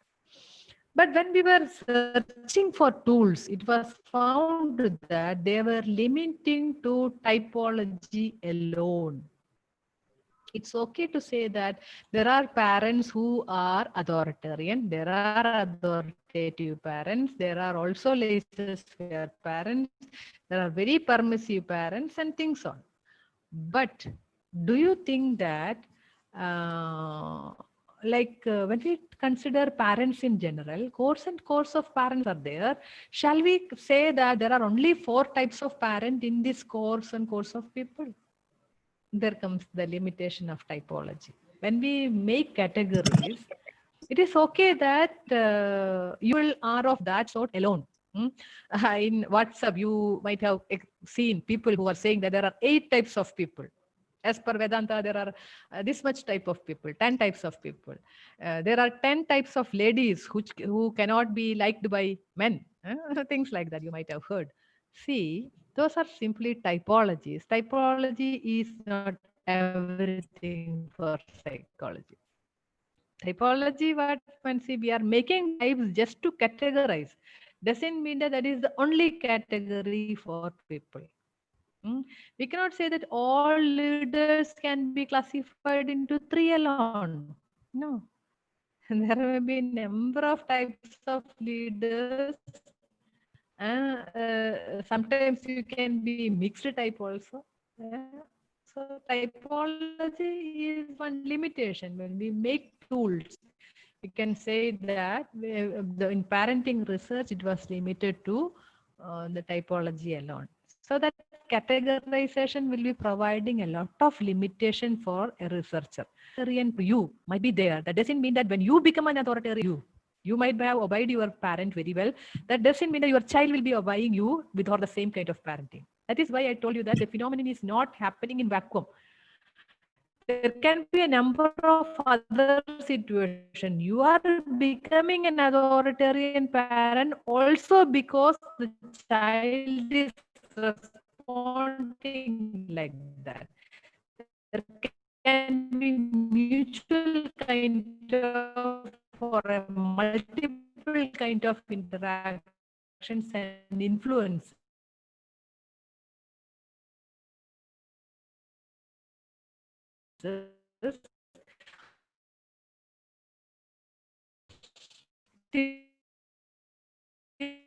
It's only because of that a parent has adopted the conditions will be utilized, maybe influenced across the parenting patterns. We cannot say that if there is a difficulty for food in a house, accordingly their parenting. So what happened? It's not simply the typology. You can say that an authoritarian parent will be created because of the some economic conditions. Individual observations become. We are in need of participant experiences. My student had given some interview for the parenting. So she asked, how is your parenting style? They said that it's okay. I'm very lenient and things like that. So they were talking each other. Meanwhile, the parent had brought some coffee or snacks for the interviewer, and the child happened to come and take that. No, in between, the mother had given a beating for the child. So what happens is, the participant observation will be giving you a totally different kind of collection of information than that of an interview. Okay, so my student was giving questionnaire in advance.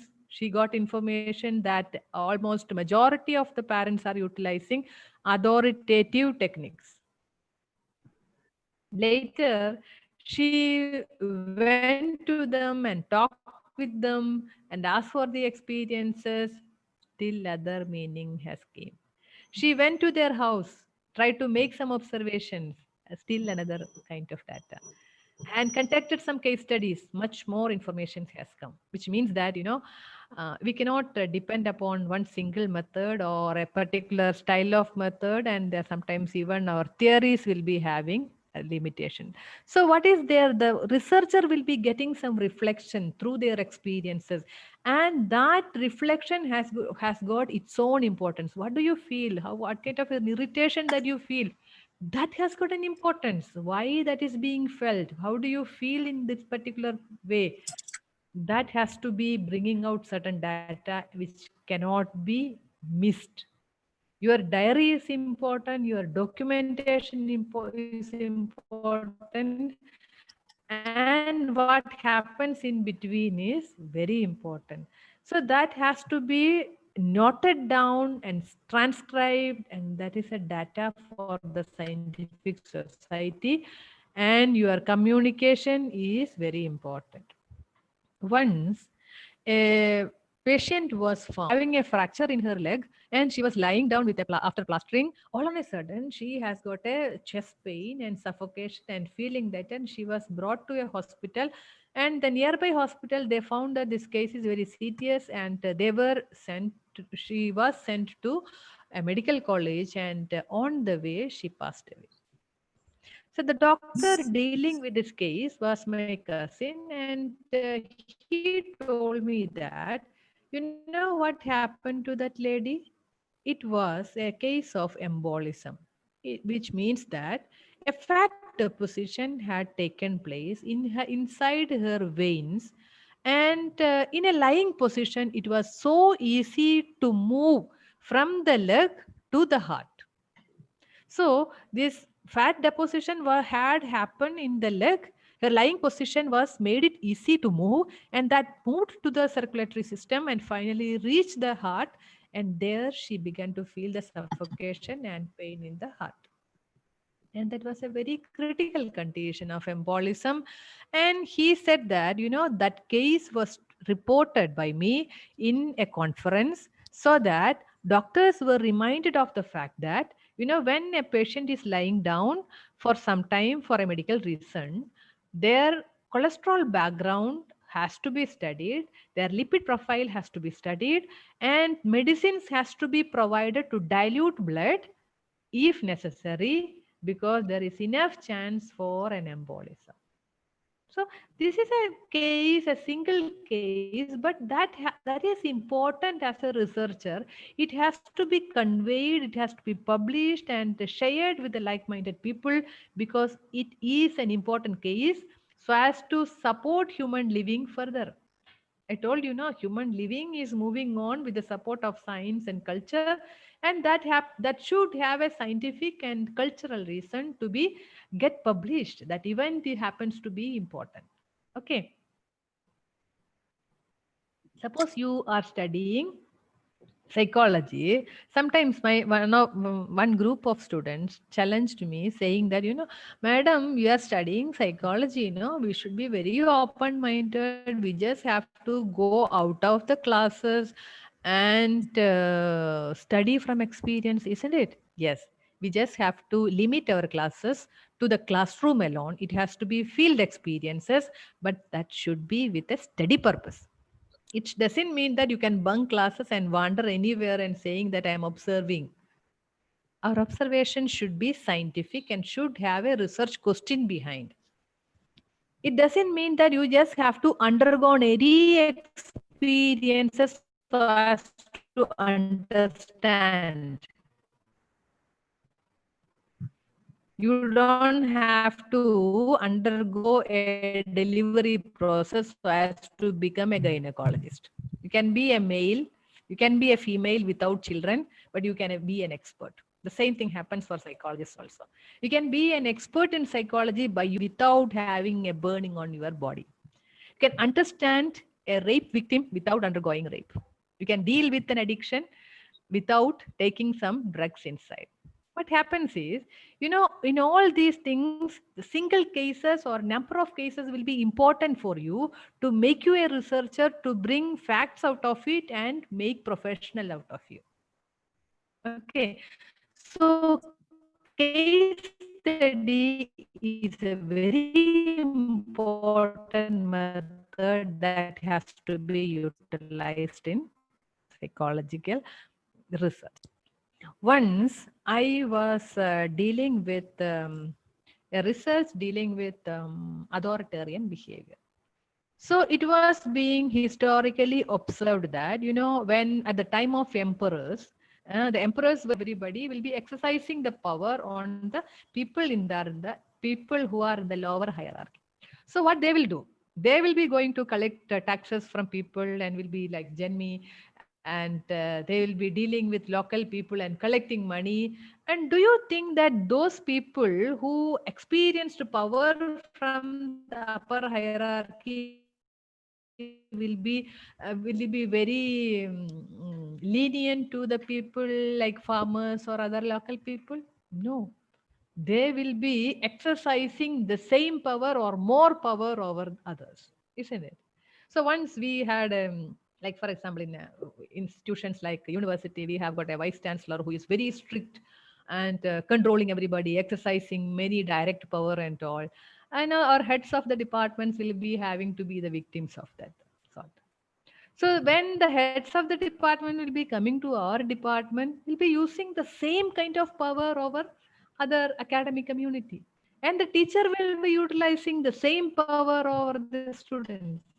And the students may be utilizing the same power of maybe our pets and things like that. Now, we can see that the power is continuing when the behavior is being observed in general, and the generality is being found that, certain underlying strategy is there that is like a theory. You can formulate some propositions and check it out and formulate certain theories.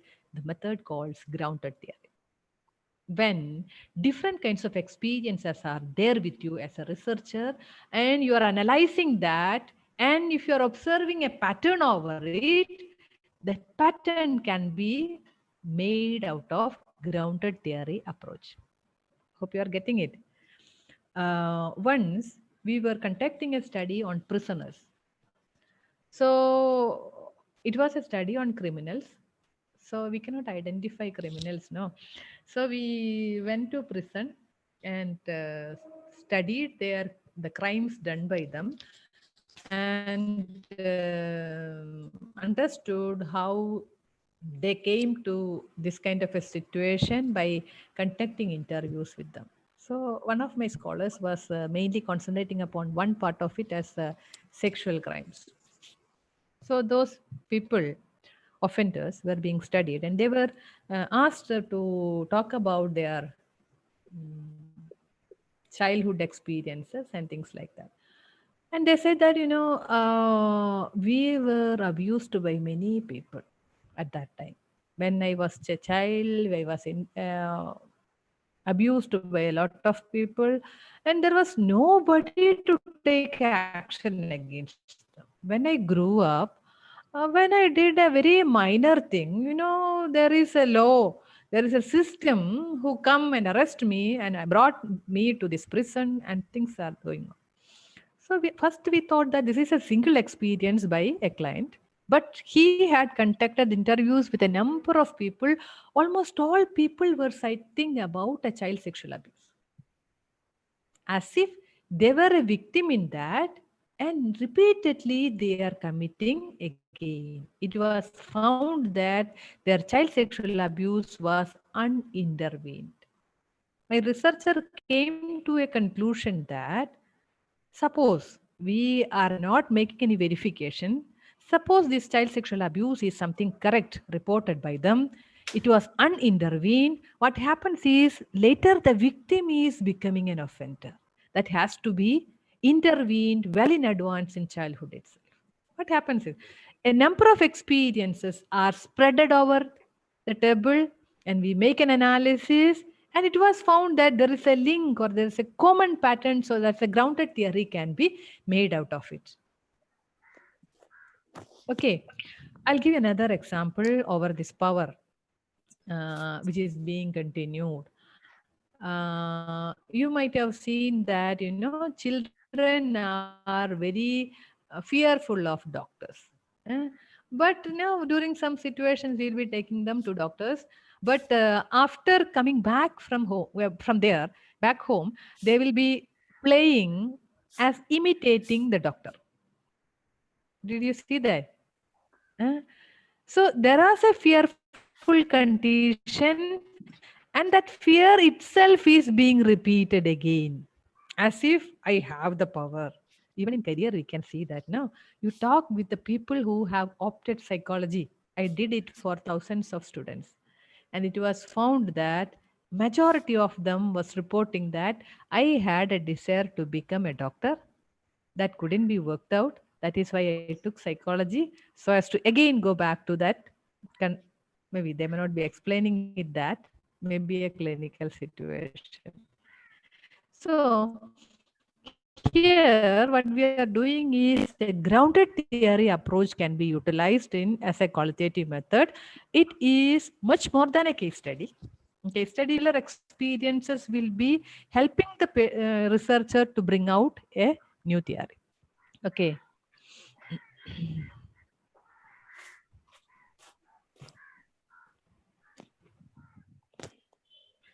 Once we had conducted studies using interviews. Is it okay if we take a 2-minute break, organizers? Hello. Definitely, ma'am. I know you are doing such a great job. Shall I take a 2-minute break and come back? Yeah, sure, ma'am. Sure. Let the connect link be like this. Okay. Yeah, we'll be online. We will stay online, and all the participants, you can take a short break and come back. We will be live here. We will not break the session.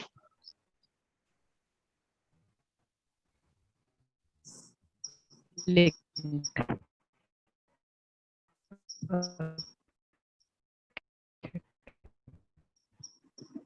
Thank you.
Hello, I'm ready. Yes, ma'am. Please continue.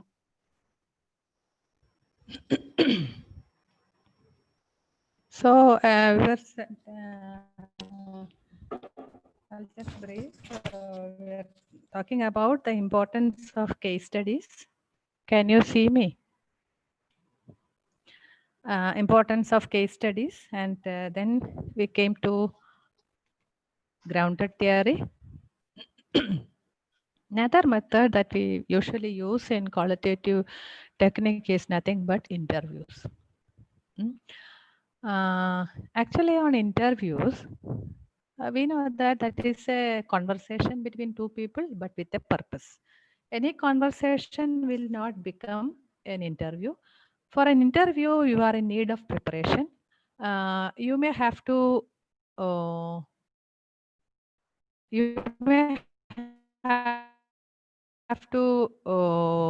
prepare a little in terms of the research question, and the interviews are of different types. As you know, sometimes descriptive interview will be allowed, sometimes it won't be that much descriptive. Will be providing a systematic and structured interview situation only will be provided, and things like that. But in whichever may be the type, the questions have to be valid. In the sense, you might have seen interviews in news channel, in interviews in news channels, where one person will be monitoring and controlling, moderating the interviews with a number of people. So that can be like a panel interview. Sometimes elite interview can be conducted, like a person who has got an authority over a discipline or a topic can be interviewed, and like that it can be conducted to collect data. Some people with major experience, as I told you about that strike in India to wear blouse is in Kerala. That's a historical event. So, sometimes that person is very important. That is an elite interview that can be conducted. Sometimes different subgroups of our sample has to be met, and their representatives have to be interviewed, and things like that. One day, a couple came to me. They had a number of issues related with domestic violence, and they were about to divorce. And it was astonishing to tell you, for me, that they disclosed that, madam, there was a contest related with our residential association anniversary, and we were selected as best couples. I asked, how did they select? They asked us a lot of questions and we answered, and accordingly they decided that we were the best couples or ideal couples. And when we say that we were about to divorce, people are no, they make it as very funny. What happened to the questions? The interview questions were not valid enough to select those people who are ideal couples. They asked some questions, that's okay. And these people had also given answers. It is a question on validity. The item has to be very valid. What you are trying to study has to be there with each and every item of the interview. And sometimes, people are in need of some other skills also to conduct interviews. Long before, a study was conducted in Kerala, which is called as Stree Padanam. Kerala Stree Padanam. So Kerala women are being studied. It was on Kerala സ്ത്രീ എന്ത് ചിന്തിക്കുന്നു, എങ്ങനെ ജീവിക്കുന്നു, what she is thinking, how she is living. That was the research question. And in that particular study, it was a gender-based study. 3 persons, 3 ladies from the same family were selected, and a cross-section of the society was taken. And these 3 ladies happened to be one from middle age, one from youth, and one from adolescence. So So it can be like a grandmother, mother, and daughter of a family. So like that they were selected, and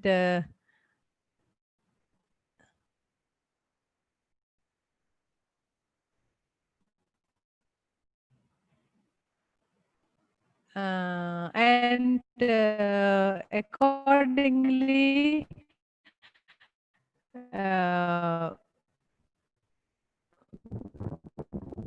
they were being studied.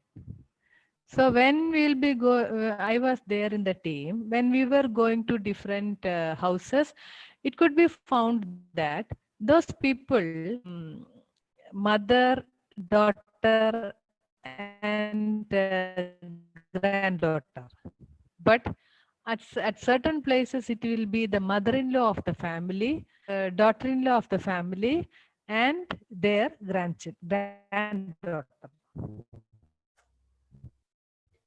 So questions as interview,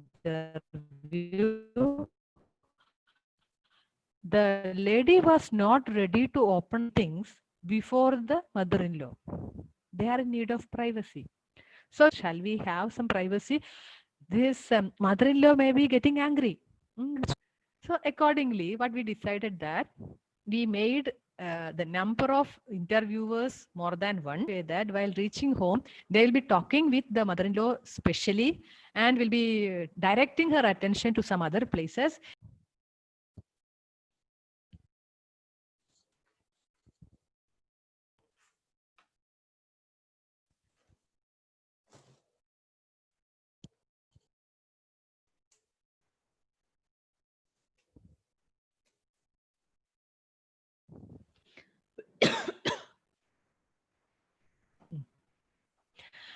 They were asked, do you have a male friend? That was a question for a middle-aged woman of Kerala. And the lady has to give an answer. But, before a daughter of adolescence, the mother was not ready to open it up even when she has got a friend of that sort. Okay. So in that kind of a situation, what happens is the interviewee is in need of certain privacy and that has to be provided.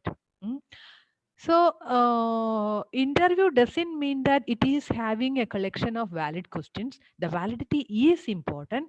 At the same time, how you are selecting the sample, how you are dealing with the sample, how you are making up a rapport, how you are fixing an appointment, how you are preparing them to give an answer, all these are important so as to collect data. And after collecting data, we are also in need of analyzing techniques which we have to be discussed further, which will be specifically leading to derive the data out of it and coming to conclusions. So it can be expert interview and elite interview. I have already explained. Narrative interview was something that I explained, like that historical cases. Episodic interview means, event after event also sometimes we are in need of some interviews, and that has to be studied. Like it may be, for example, a person has to talk with you, narrate certain events, and that is not possible for a single stretch. Sometimes that has to be cut into different episodes, and that has to be done.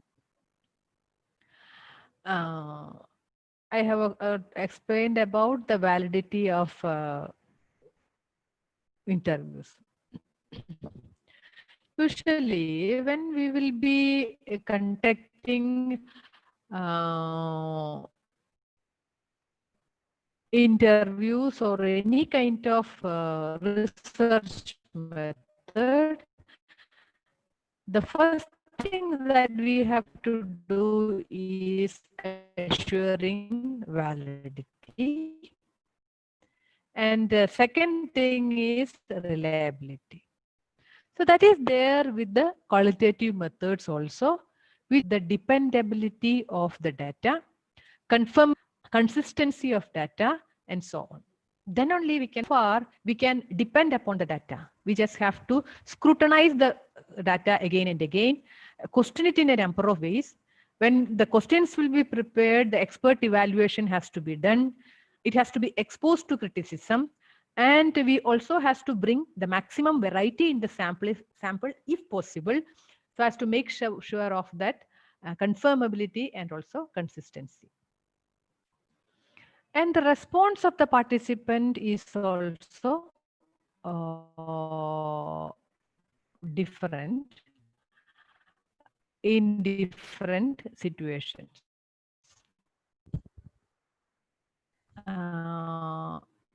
Don't think that the questions are valid, questions are good, so that the interviewee will be giving you all data. It won't happen. Sometimes they will be giving you a lot of irrelevant data, so that you have to intervene in between, redirect the person and make them focused. There are also situations where the talk sometimes we feel that this is not that much contained, but that will be easier for us. So sometimes we have to record the data, and whenever we record, we just have to inform the internet the things are being recorded. Once we conducted a study for Sarva Shiksha Abhiyan Kerala, and there I was concentrating upon teacher presence, a variable that was suggested by them. The teacher is present in the class. That presence in terms of the student's perspective was our concentration. So we met students, and it was found that some data can be given by the teacher also. And as part of the project, we were given a video camera, and they also reminded us the fact that some data has to be videotaped. So we took the video camera also, trying to cover that video session, and soon before they had seen the camera, their talking style happened to become very formal, and the data was affected. So what happens is, this is not simply a conversation. It is in need of some kind of techniques to make the everyday life of a person that has to be observed as a routine pattern, and that has to be utilized. For example, you are studying the stress among industrial workers. They will be reporting us many things through the questionnaires, but once you go there, you will be understanding what is the situation. Some of my students was working with the steel industry people, and there are people who are working near in the furnace area. So ecological aspects, physically they are suffering out of it. They say that, they will feel a burn in the body, and they are more prone to certain illnesses also. Only when the person go over there, understand their daily life, the data become fruitful. It happens, for example, suppose you study farmers, tribes, specific groups of people who are working, IT professional, bank employees, and things like that. No, it's not psychologists. They went to Rajasthan to study some tribes over there, and they reported in such a way that just like a menstrual cloth for the hygienic purposes, what they are using is they are taking some soil and will be tying it out in a cloth, and that is utilized as a pad for them. What happens is, only when their daily lives are being studied well, they said that the real kind of issue being faced, hygiene happens to be one of the very important aspect of their further studies. A professor from Harvard University, she was working on the local people of her area, and the adolescents were given training on menstrual hygiene. So what she did was, she was making some kind of intervening situations to train them, because these girls were not at all educated and they were shy to open up with the training. So what they did was they made some dolls, and using the dolls, they were given training how the pads have to be made, how that has to be used, and things like that. So what happens is, now sometimes not simply conducting an interview will be enough for a researcher, especially that is leading to some kind of important information about their lifestyle and intervention. Their lifestyle itself has to be open for the research techniques or the research itself, and the researcher has to go into the daily life of the person. Hope you understand.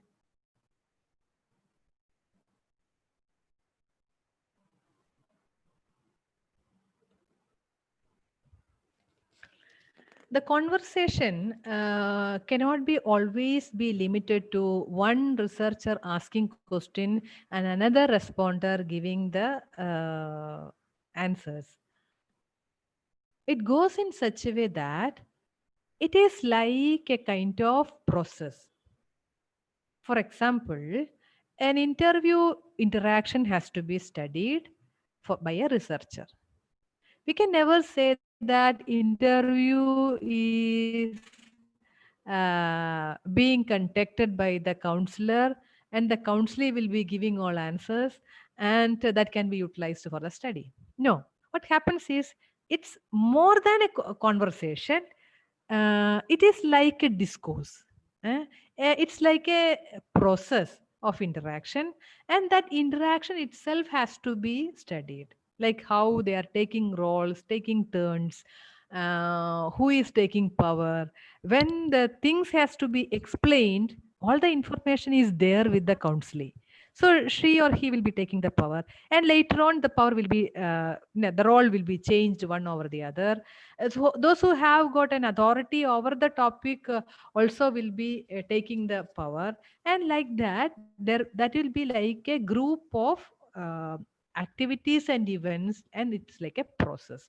So that can be called as a discourse, a collection of interaction, and that can be utilized for qualitative study purposes.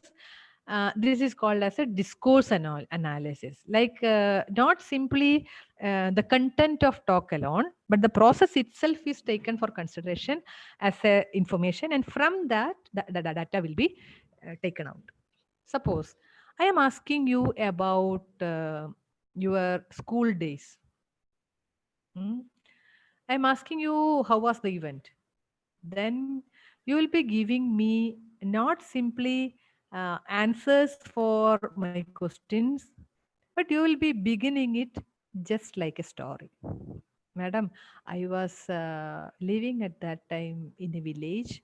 My father was working there as a postman, and my mother was a school teacher. We were there. I was studying in third standard. It was at that time my younger sister was born, and it goes on. It's like a narration. You are trying to explain a lot of things along with your imagination and narration capacity. It's narration. Whenever we approach people so as to collect events, so as to collect information about their past, we cannot say something about future. In psychology, you'll be asking about either present or past, and they will be remembering events and process, and that will be communicated in just like in the form of a story, and people will tell about the event. So once I was having a client who was a BTech student. So his father also used to come with him. I felt that this father was just like a controlling figure, and slowly I just have to concentrate upon this boy alone. So in the almost in the beginning part of the session, this father came. He was asking me, told me that, this boy, he was studying in 8th standard at that time, but his mother's house was there, and he was coming through the field, which was full of water. He was walking through the side. When I was looking, 7 young children was following him. I was thinking, what all this man was trying to explain me. Actually, he was trying to tell me that his son was irresponsible. No, how was the narration? He was giving me a lot of irrelevant aspects for the counseling session, but was trying to explain. Like in such kind of a situation, we cannot allow this person to go ahead like that. In narration, sometimes the researcher has to intervene into and make them focused. Now, see, I understand that he is of that type. Okay, after BTech, how did he came to BTech decision? Who planned his career? Why you happen to come over here like that? No, the narration has to be intervened. We cannot always allow the our subject or participant to go on like that. But there are situations where the participant is very important so that we can ask them to narrate further. Okay. Once related with a study of my student, I just have to interview a lady who was a section officer in the university. She was a hearing impaired person, and she was totally blind. And I was talking with her. She said that, madam, one day I said that I would like to have a white sari. So that my father brought me a white sari.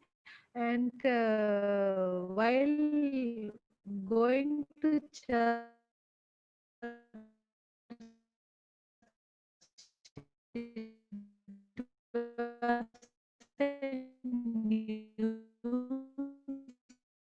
sari, no. So I was wearing that. After coming back from the church, I was changing my dress. I just kept my sari. I had seen that some dirt was there. Then I looked at the wall. Okay, there was dirt in the wall also. Oh my goodness, it was not dirt. It was not patches. It was darkness entering into my eyes. What happens? The lady was giving me a narration on how she was getting the experience of blindness for the first time.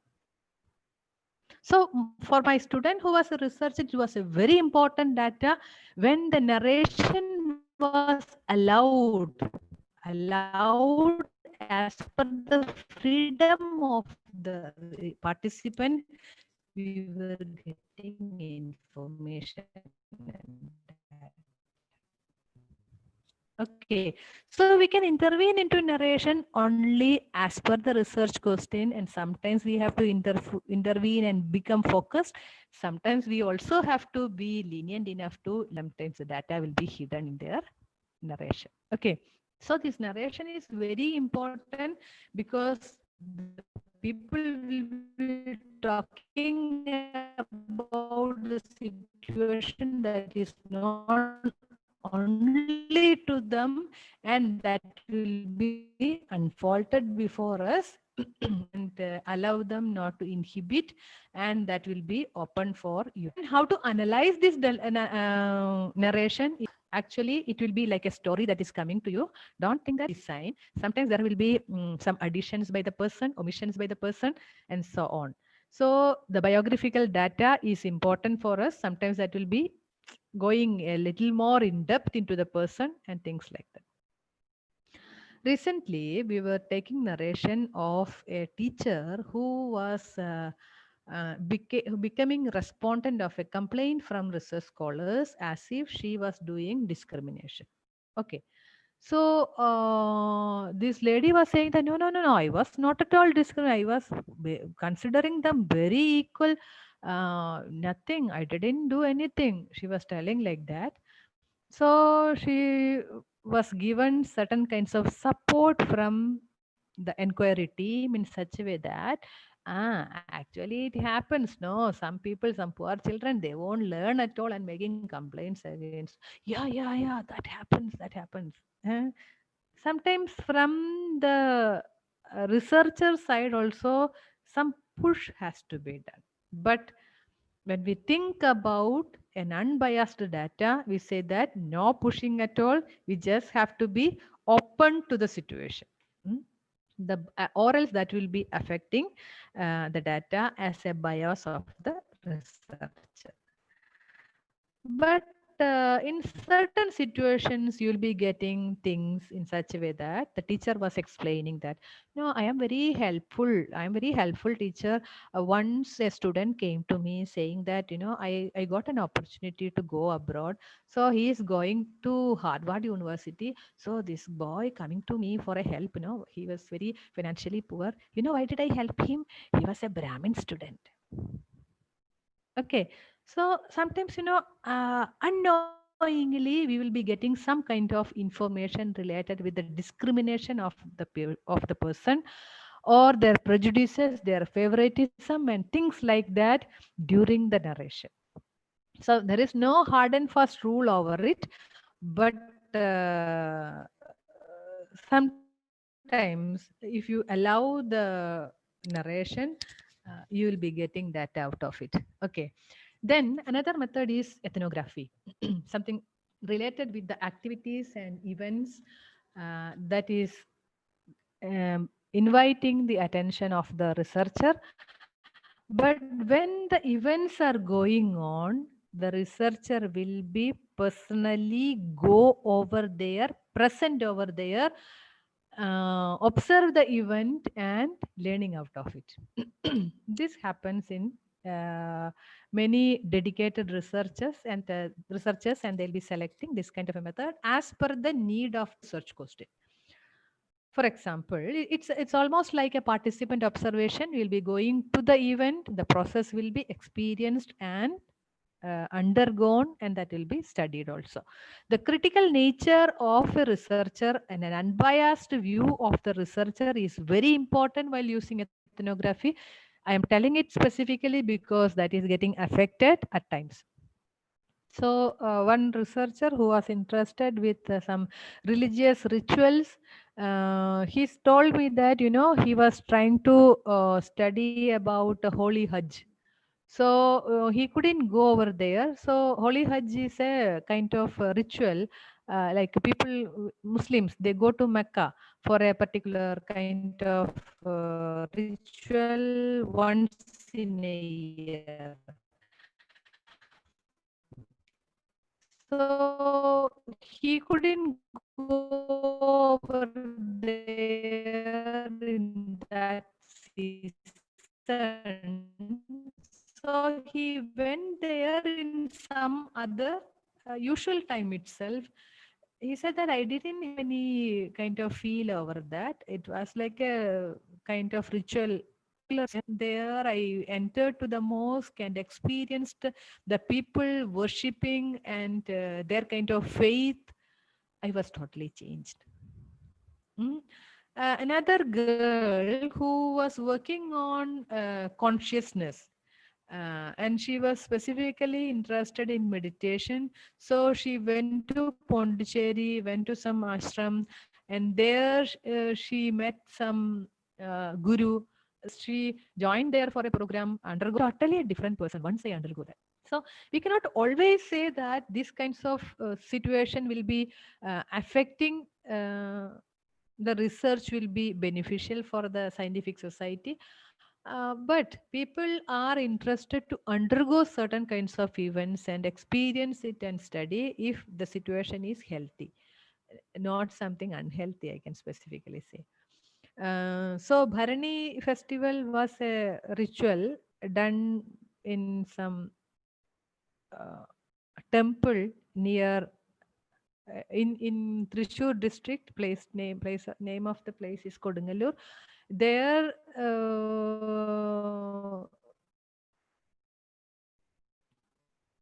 like a long before it was believed that the temple was that of Buddha people, and later that was taken by Hindu, and now it is a Kali.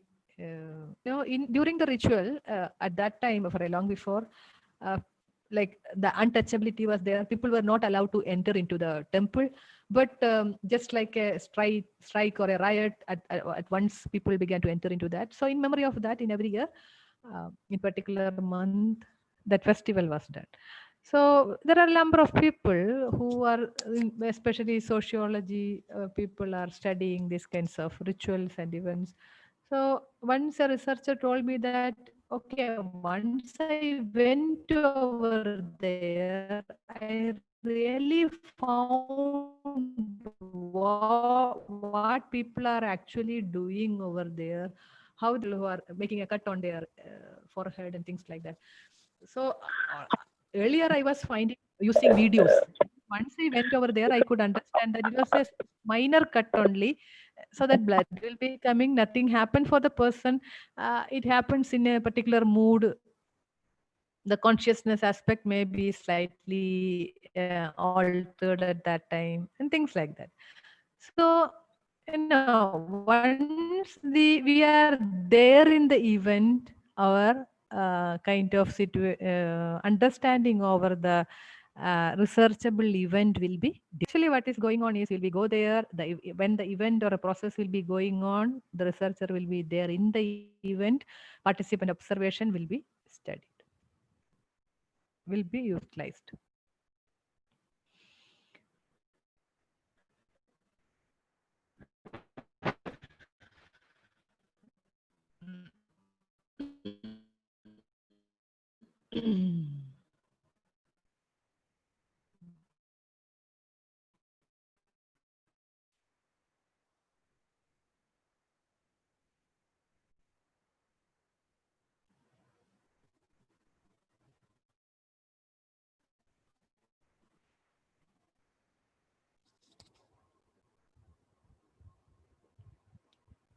While taking these ethnographic methods, the researcher attitude, as I given an example of meeting a guru, studying about consciousness and all, once sometimes the researcher attitude will be getting affected by that.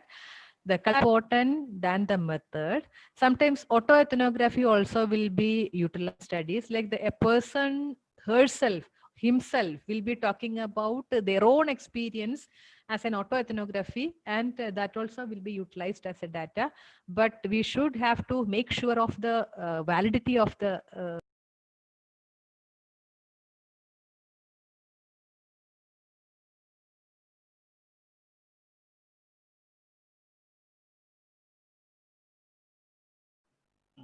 it will be mainly like a description of an issue and or a situation, and that will be utilized.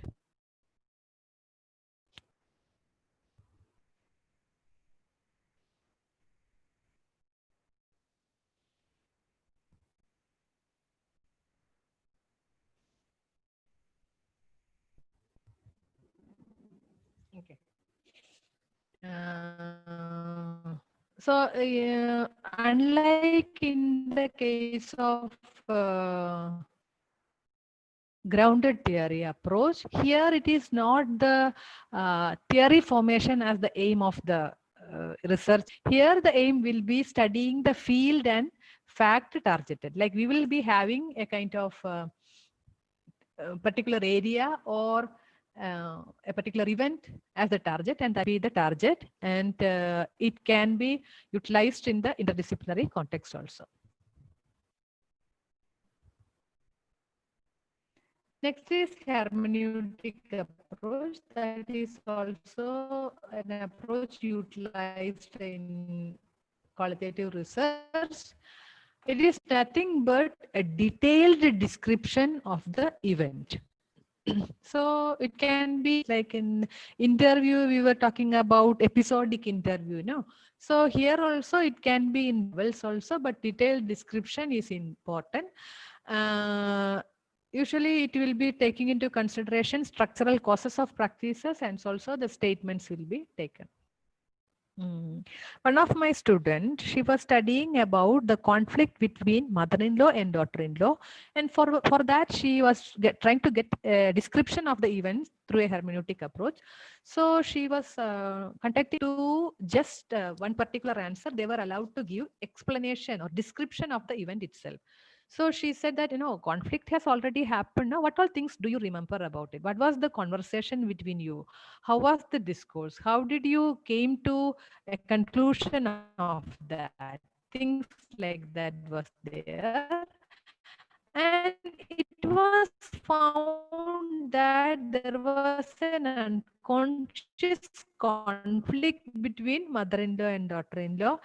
And that may be in terms of a person who is also the husband. So analysis can be done in different levels.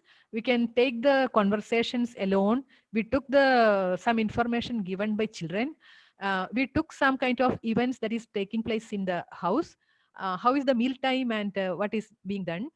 How is the pattern of this conflict when before the child was grown, after the child was grown, as the age of the mother-in-law increases, like that at different levels it was being studied. So when hermeneutic approach is being utilized, it could be found that we can use any kind of data that is being available. So sometimes it will be the images or art forms or documents. Don't think that these are the only kind of things. Some additional information which can be received from different areas also will be collected in the hermeneutic approach. So there can be changes over time in the sense that when the daughter-in-law come for the first time, there will be too much acceptance. After that, as the time moves on, there will be changes in the patterns. There will be a time when mother-in-law has the power, when the mother-in-law loses the power, and things like that. Okay. Another study was that a voice recorder was hidden under the dining table of certain selected families, and the conversation during the dining time was being studied, and that was used as a supporting data for a hermeneutic approach. So when you consider the types of data, it will be talk as a data. When you will be using the analyzing the methods, you can see that it can be interviews, or it can be allowing the narratives or episodic kind of, like in different levels they can give information. Sometimes we stimulate discussions in groups also. What has related with the gender discrimination of people in youth who are working people. We were conducting interviews, we were getting information, but the same thing was conducted as focus group discussions, and it was found that during the discussion somebody else will be giving information which was hidden by another person. So participants are ready to open up when their colleagues are giving some information. So sometimes the discussion mode also can be utilized, and their stimulation also will be utilized. So we will be asking questions. The expected mode of answer also can be given.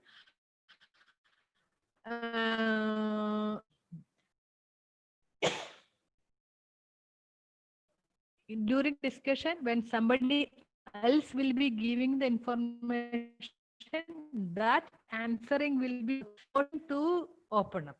Okay. When we say group discussion, there are types of group discussions.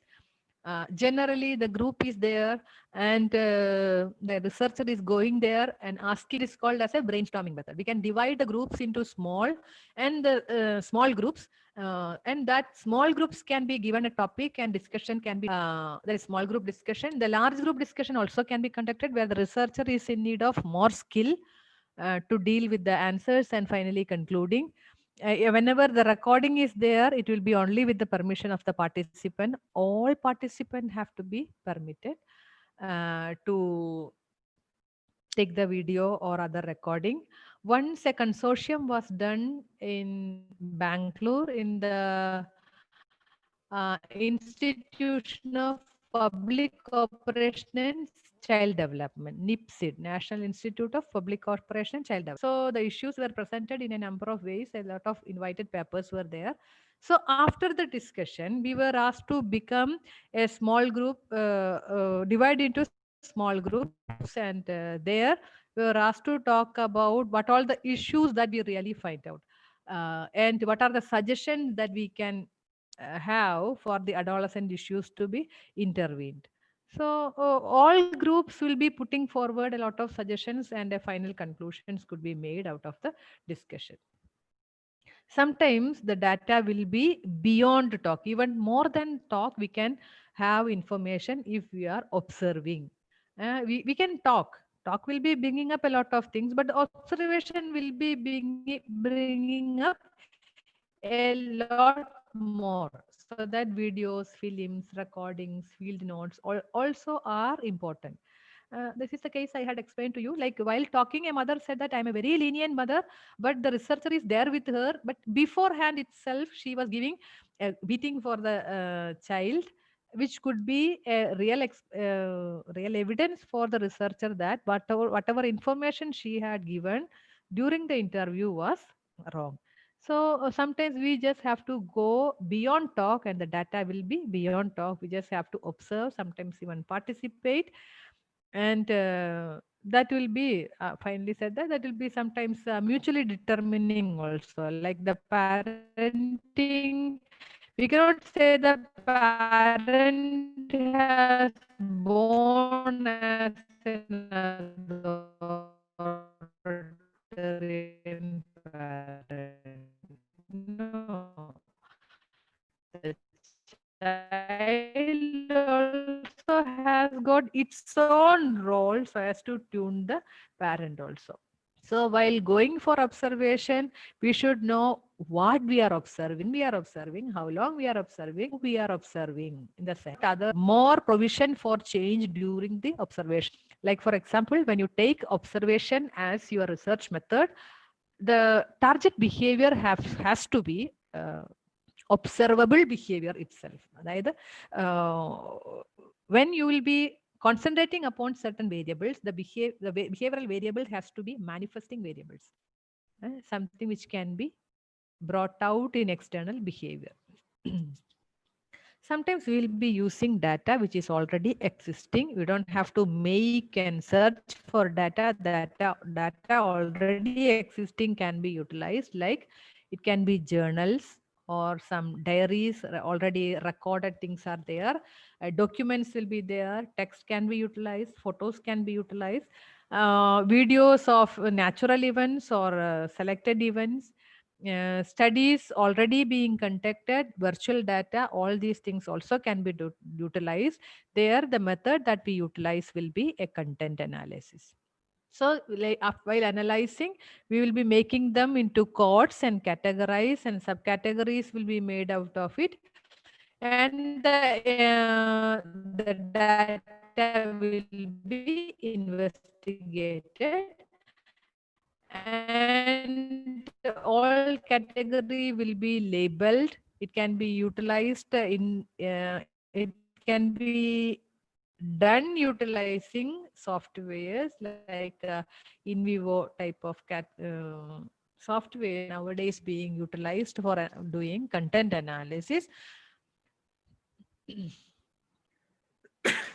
Text can be utilized. Context of the event or the narration will be utilized for the research purpose, which means that where the event is going on. The context is very important, and narration also is being utilized as the text. So sometimes that may be a secondary data that can be studied.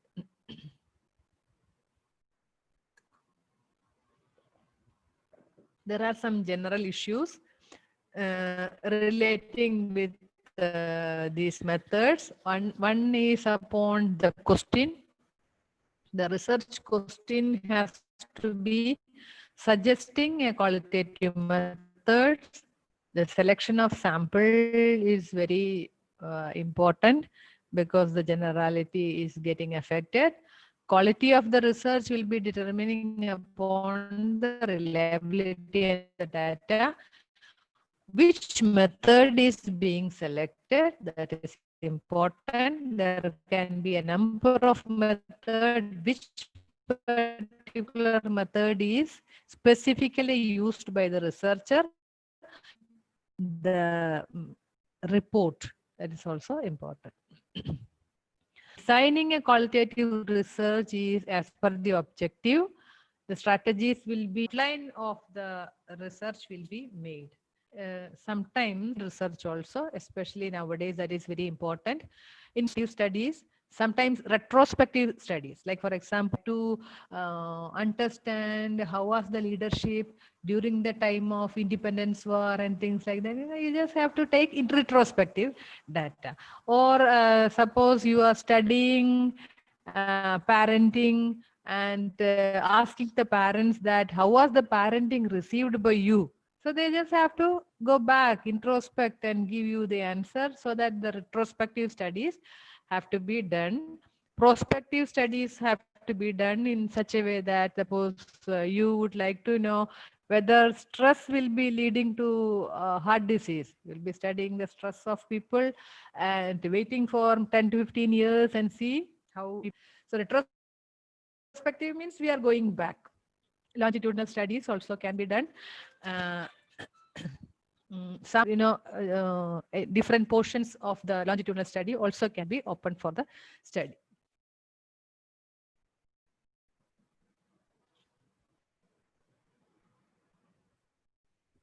Let us see what is meant by focus group discussion. Like group discussion is a common word for all of you. Focus group discussion is another method utilized for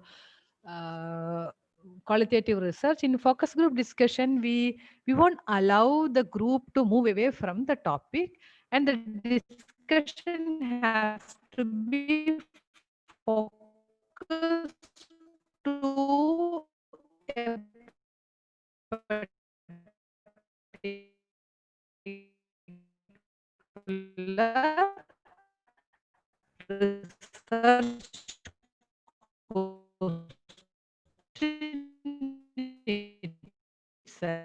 itself, and that moderating role will be done. For example, you interventions. So what you do is you select people, especially to be limited to maximum of 10 to 12, minimum of 5. And there you will be discussing about what all issues do you find in the gender biased world that can be explained. People will be explaining. Then you will be pointing out the keywords from that. Like that is affecting national economy. It is affecting the development of the nation. It is very pathetic and things like that. People will be telling a lot of things out of which keywords can be taken out, and that can be written so that visible for the participants. So in the next session, the team leader, maybe the researcher or the person who is moderating the focus group discussion, can ask, how do you feel while looking at this keyword?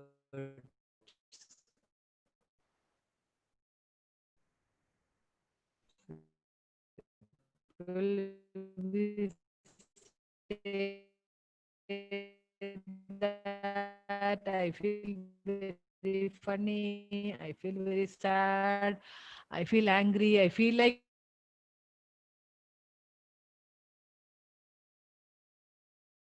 I have to work.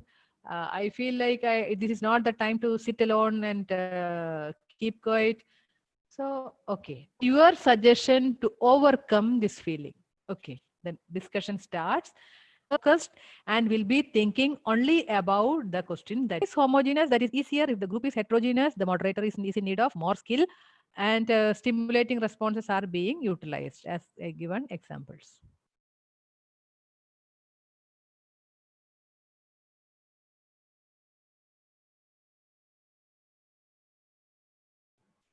Another word you might have heard related with qualitative study is nothing but thematic analysis.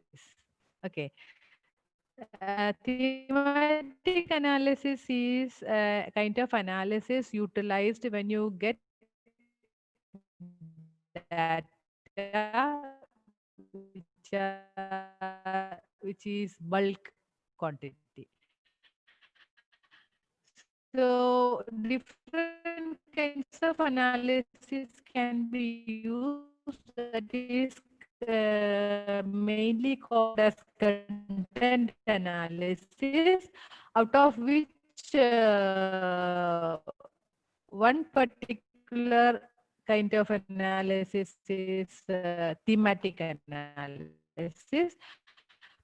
So thematic analysis is being utilized, may not be specifically aware of it, but you can narrative or take the data, try to code it out again and again, hear it again, read it on that. And if some kind of ideas are evolved, which umbrella, each umbrella can be called as a theme. So like that, thematic analysis can be done. Thematic analysis is not like I had asked 10 questions and 10 themes can be brought out. No, it is not like that. The 10 questions will be bringing you a lot of information, out of which your data will be there. And while going through the data again and again, what all things are evolved out of it, that is the theme. So once we were, our students were performing Opana for an international and national level audience. So these people who are unaware of Malayalam, they were asking what is going on. So some students had explained them like this is a marital ceremony, and they explained and said that, oh, this girl is advised to obey this man, no, in a number of ways. Na. What are the different kinds of techniques they are suggesting through the songs? Okay. So this, like a theme is being evolved out of it. Like the gender roles are being advised through the songs like that. So this can be of a number of times. What the researcher has to do is go through the content and again, and different clusters can be seen, and each cluster can be called as a theme, and sub themes also can be brought. Now quantitative aspects. So these are the we were rushing through a number of techniques which can be utilized in the qualitative context. I was also trying to explain the context in which we were utilizing this method, and we went to the case study method and grounded theory, the different cases explained, and a general idea coming out of it, interview and types of interviews, and how we have to make sure of the validity and reliability. Ethnomethodology is going to the daily life of the person.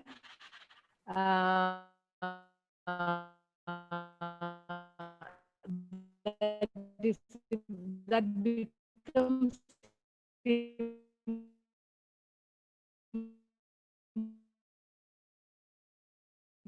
important when we were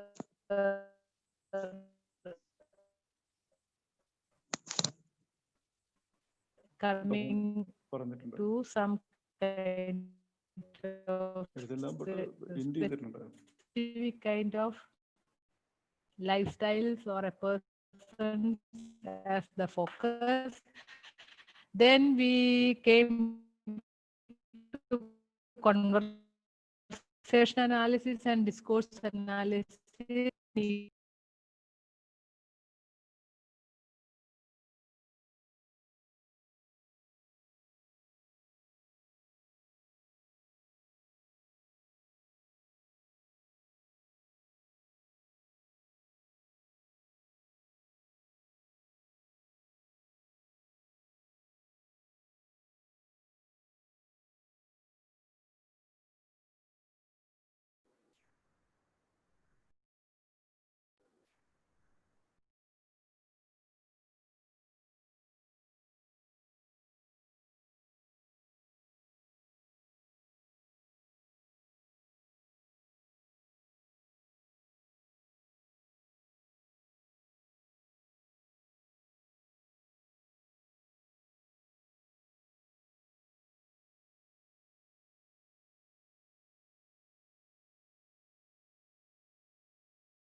Participants, kindly tag along with us. There's been a little bit of technical difficulties. We'll be shortly back.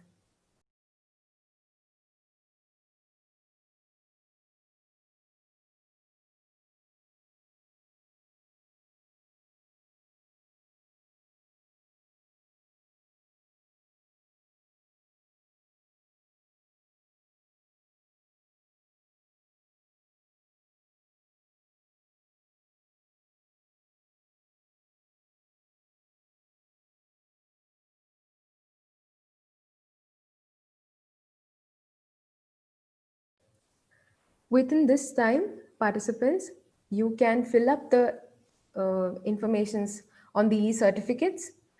Kindly do so. While in that time, we'll be back. Thank you.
Biju sir, respected Biju sir, please. Okay. Invited guest of the occasion, Dr. Baby Shari Patiat, my teacher, Professor, Department of Psychology, Calicut University campus, an eminent scholar and a renowned academician in the field of adolescence issue, positive psychology, organizational behavior, and research methodology. Hello. എനിക്കത് open ആവുന്നില്ല എൻ്റെ ഇത് open ആക്കും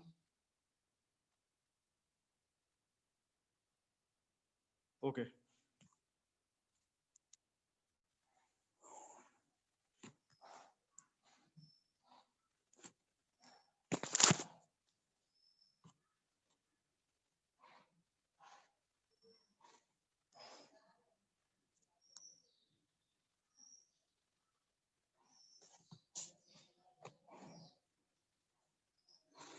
Invited guest of the occasion, Dr. Baby Shari Patiat, my teacher, Professor, Department of Psychology, Calicut University campus, an eminent scholar and a renowned academician in the field of adolescence issues, positive psychology, organizational behavior, and research methods, who presented her work in national and international academic arena.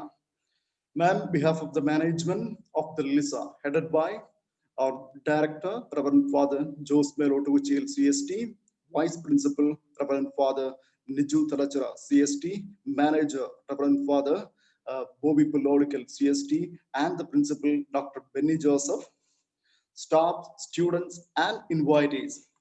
I'm conveying my sincere thanks for accepting our request and be our resource persons for sparing your valuable time, especially in this pandemic-infected thin schedules. It was a very wonderful and mesmerizing session. You distangled the examples from a variety of academic domains that range from evolution, culture, sociology, psychology, and finally headed to the details of scientific methodologies in psychology. And again, pinpoint to the cooperation rendered by the technical wing headed by Mr. Gio Kapan, Mr. Subin Varghese, Mr. Melvin Thomas, and the students representatives, I. Alanjo Saji, Aisha Shika, and Varsha Premraj, for the smooth functioning of this session. And a special appreciation and warm to all the invitees who participated in this particular session. Once again, thank you very much. Thank you, sir. Now we have a question answer session. So please post your queries in the chat box.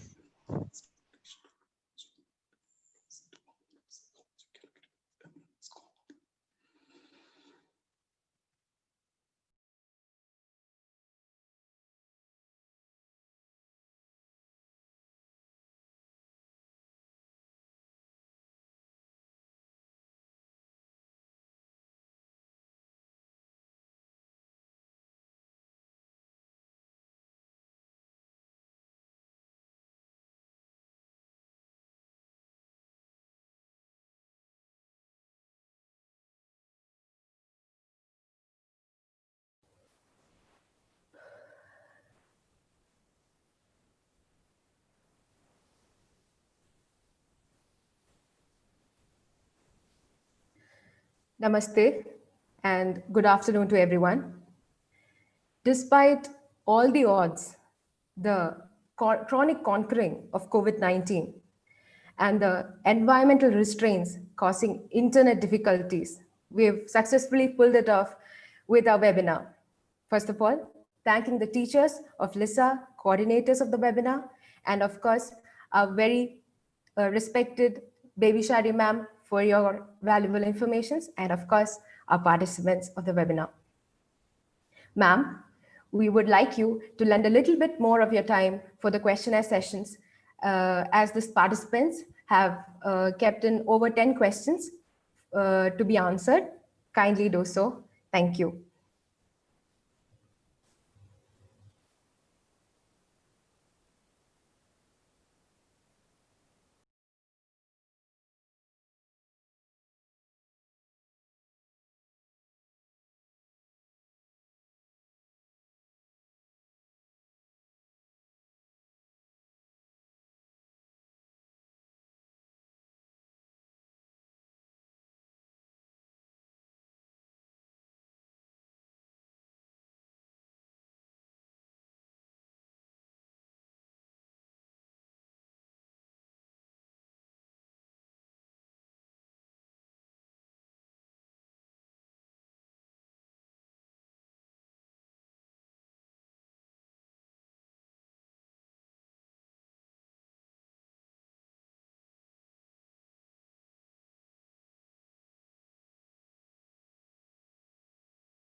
Hello.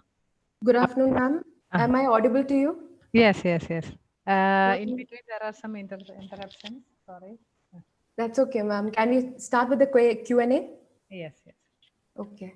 So before starting the Q&A, kindly fill in the Google form for your e-certificates. It has been sent to your emails, and as well as it has been on the Zoom chat box and the live YouTube live. So moving on to the Q&A, ma'am, shall I say the first question? Yes. So Farsana TK has asked you, can you please explain the procedures or the step-by-step process of the qualitative research as well as the quantitative research?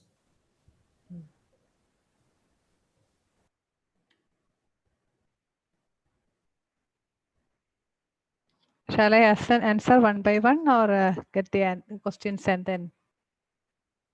Ma'am, you can answer one by one.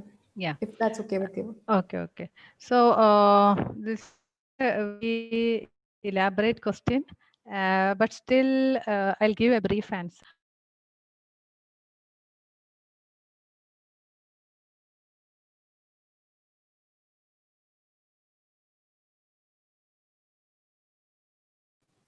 Excuse me, ma'am. Ma'am, your mic is muted actually. Hello. Okay.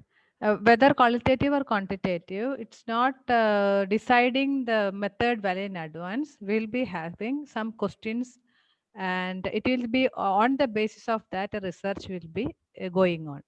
It is not like a question will be falling from the sky and we'll be receiving it. Of course, it will be connected with some of the events, maybe observations, or maybe from the quest of the person, or a serious question is being received as a kind of previous knowledge will be contributing for like that.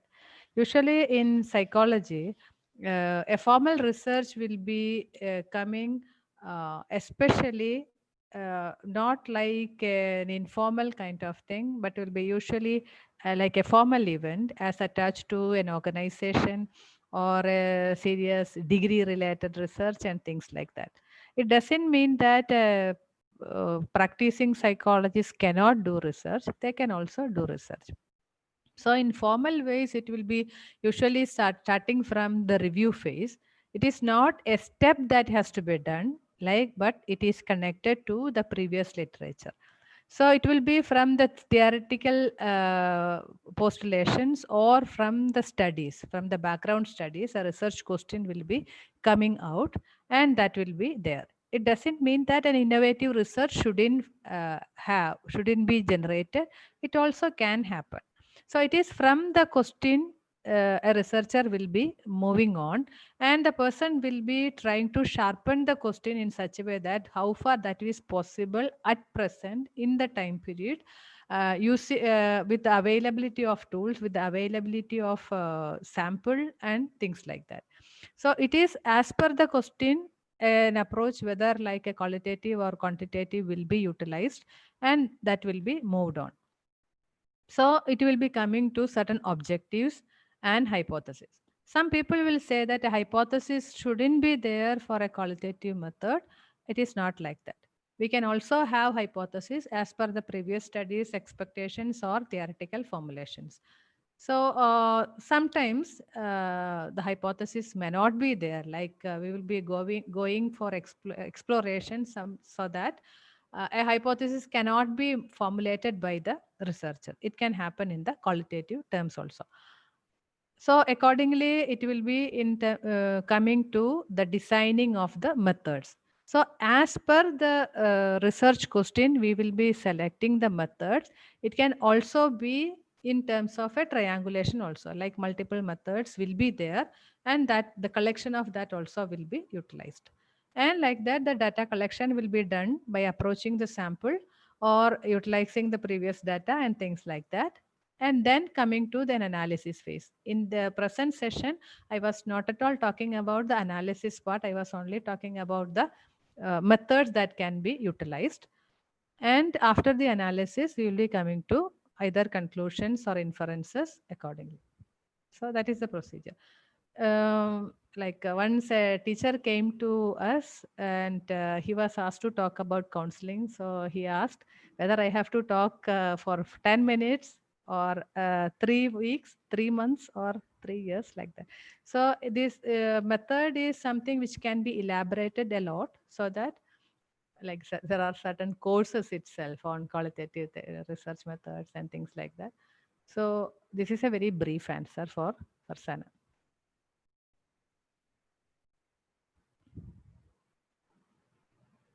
Okay. Ma'am, shall we move to the next question? Yes. Rosemol Tambi has asked, can you make it more clear about the difference between methodology and method again? Method and methodology? Correct, ma'am. Yes. Method means how we are conducting a particular study. What are channels that we are utilizing is the method.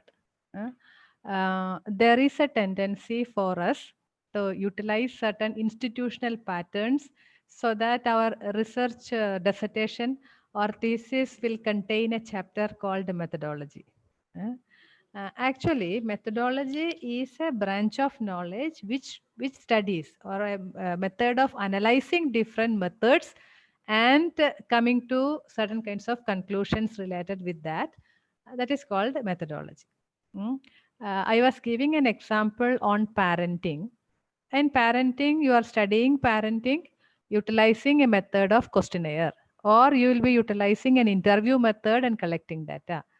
But when I was talking about a research conducted by my research scholar, I was telling that she was concentrating upon adolescent parenting.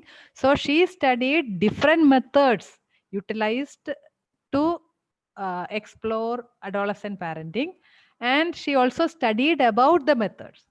Okay, a study on methods is called as methodology. Hope you understand.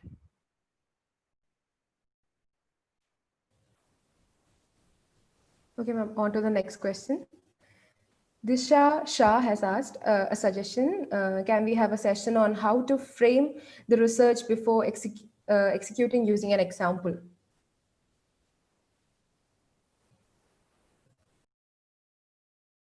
More, please. She has asked, can we have a session on how to frame the research before executing using an example? She's asking whether we can have another session, or whether she's asking we can have another, we can have a frame well in advance before conducting a study.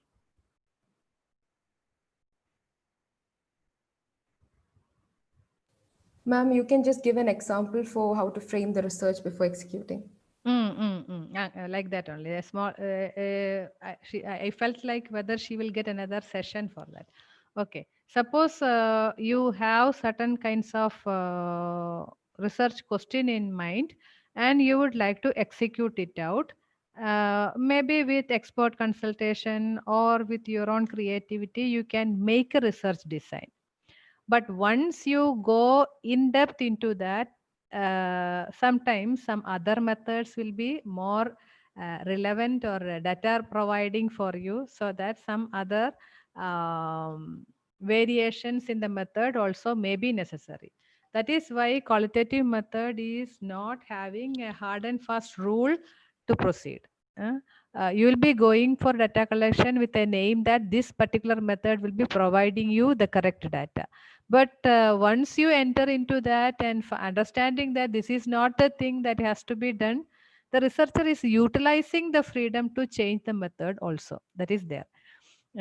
So like that it can be done. So would you like to give me an example for that?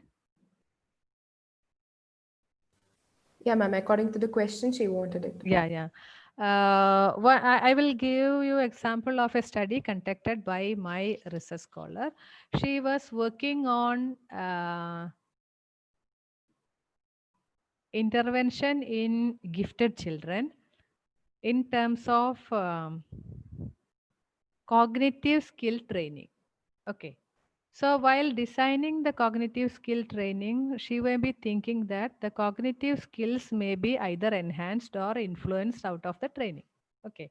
So she was having a before after comparison design, and accordingly she designed the intervention and tried to study it before after. But once the study was started, she understood the fact that this is not something which can be influenced very easily, and a change can be brought out. But the change will be there. Like as learning itself, we say that that is relatively permanent change. The change will be there, but the researcher may not be bringing it out specifically. So what she did was she tried to study the training process. So the training process, it will be a continuous training. All weekend she'll be meeting this group. That was a small group, especially containing 12 to 13 participants. They were pre-adolescents, and she was meeting them every weekend. So continuously for 6 to 7 months, they were meeting with one or two omissions in between. What she did was she was there in the training. As I told you that this was like a participant observation. A lot of events could be observed. She had an observation schedule in advance. Some interviews were conducted in between. Their feedbacks were collected in 360 level. Some other kinds of funny events were created so as to create the rapport with the participants and things like that. So this design was developing as the research was moving on. But in the another way, another research scholar of myself was dealing with the social skill training. So she was thinking that to whom the social skill can be provided.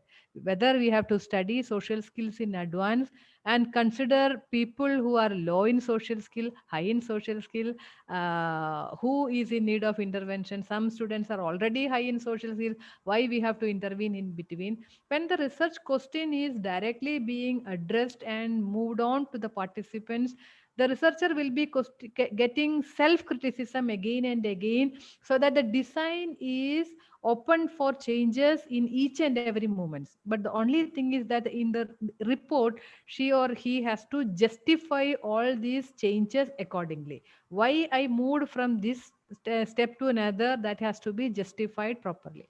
So, so her earlier decision was that the group has to be homogeneous so that training is easier.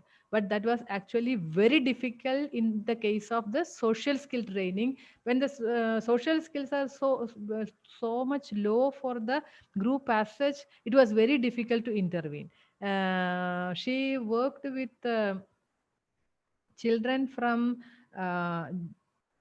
children's home, and there were people, there were participants who had already committed some antisocial events. So when they were formed into groups of their alone, and she was found that it was found to be very risky. So the plan will be well in advance, but that doesn't mean that that plan has to be followed 100% as such while the research process is moving on. So sometimes the plan will be working very effectively. It doesn't mean that it is there in every steps.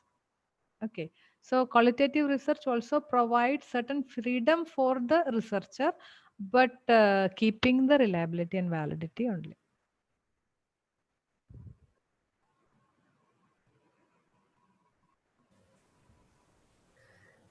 Thank you, ma'am. So due to the shortage of time, we will be winding up within just one more question. So, ma'am, can I continue?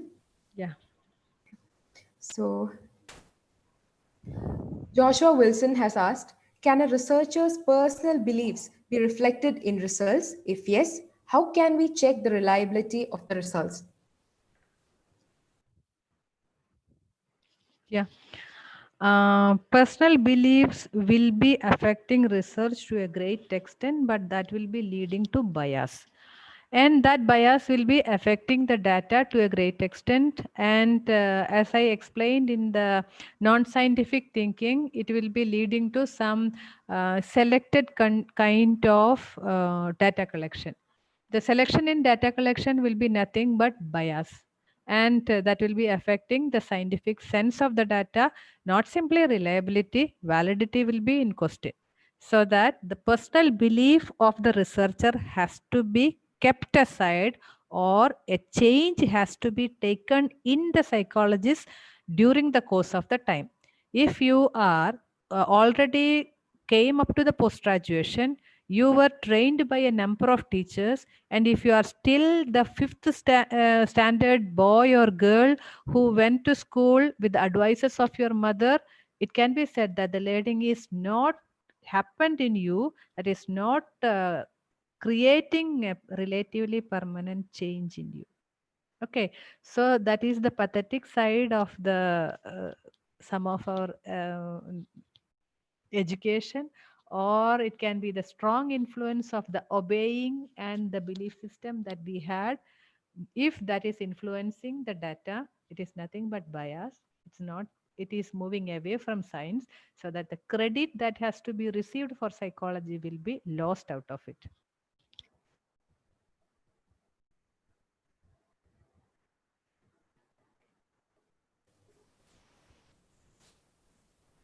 Thank you so much, With this, ma'am. we are actually stopping our live streaming to YouTube.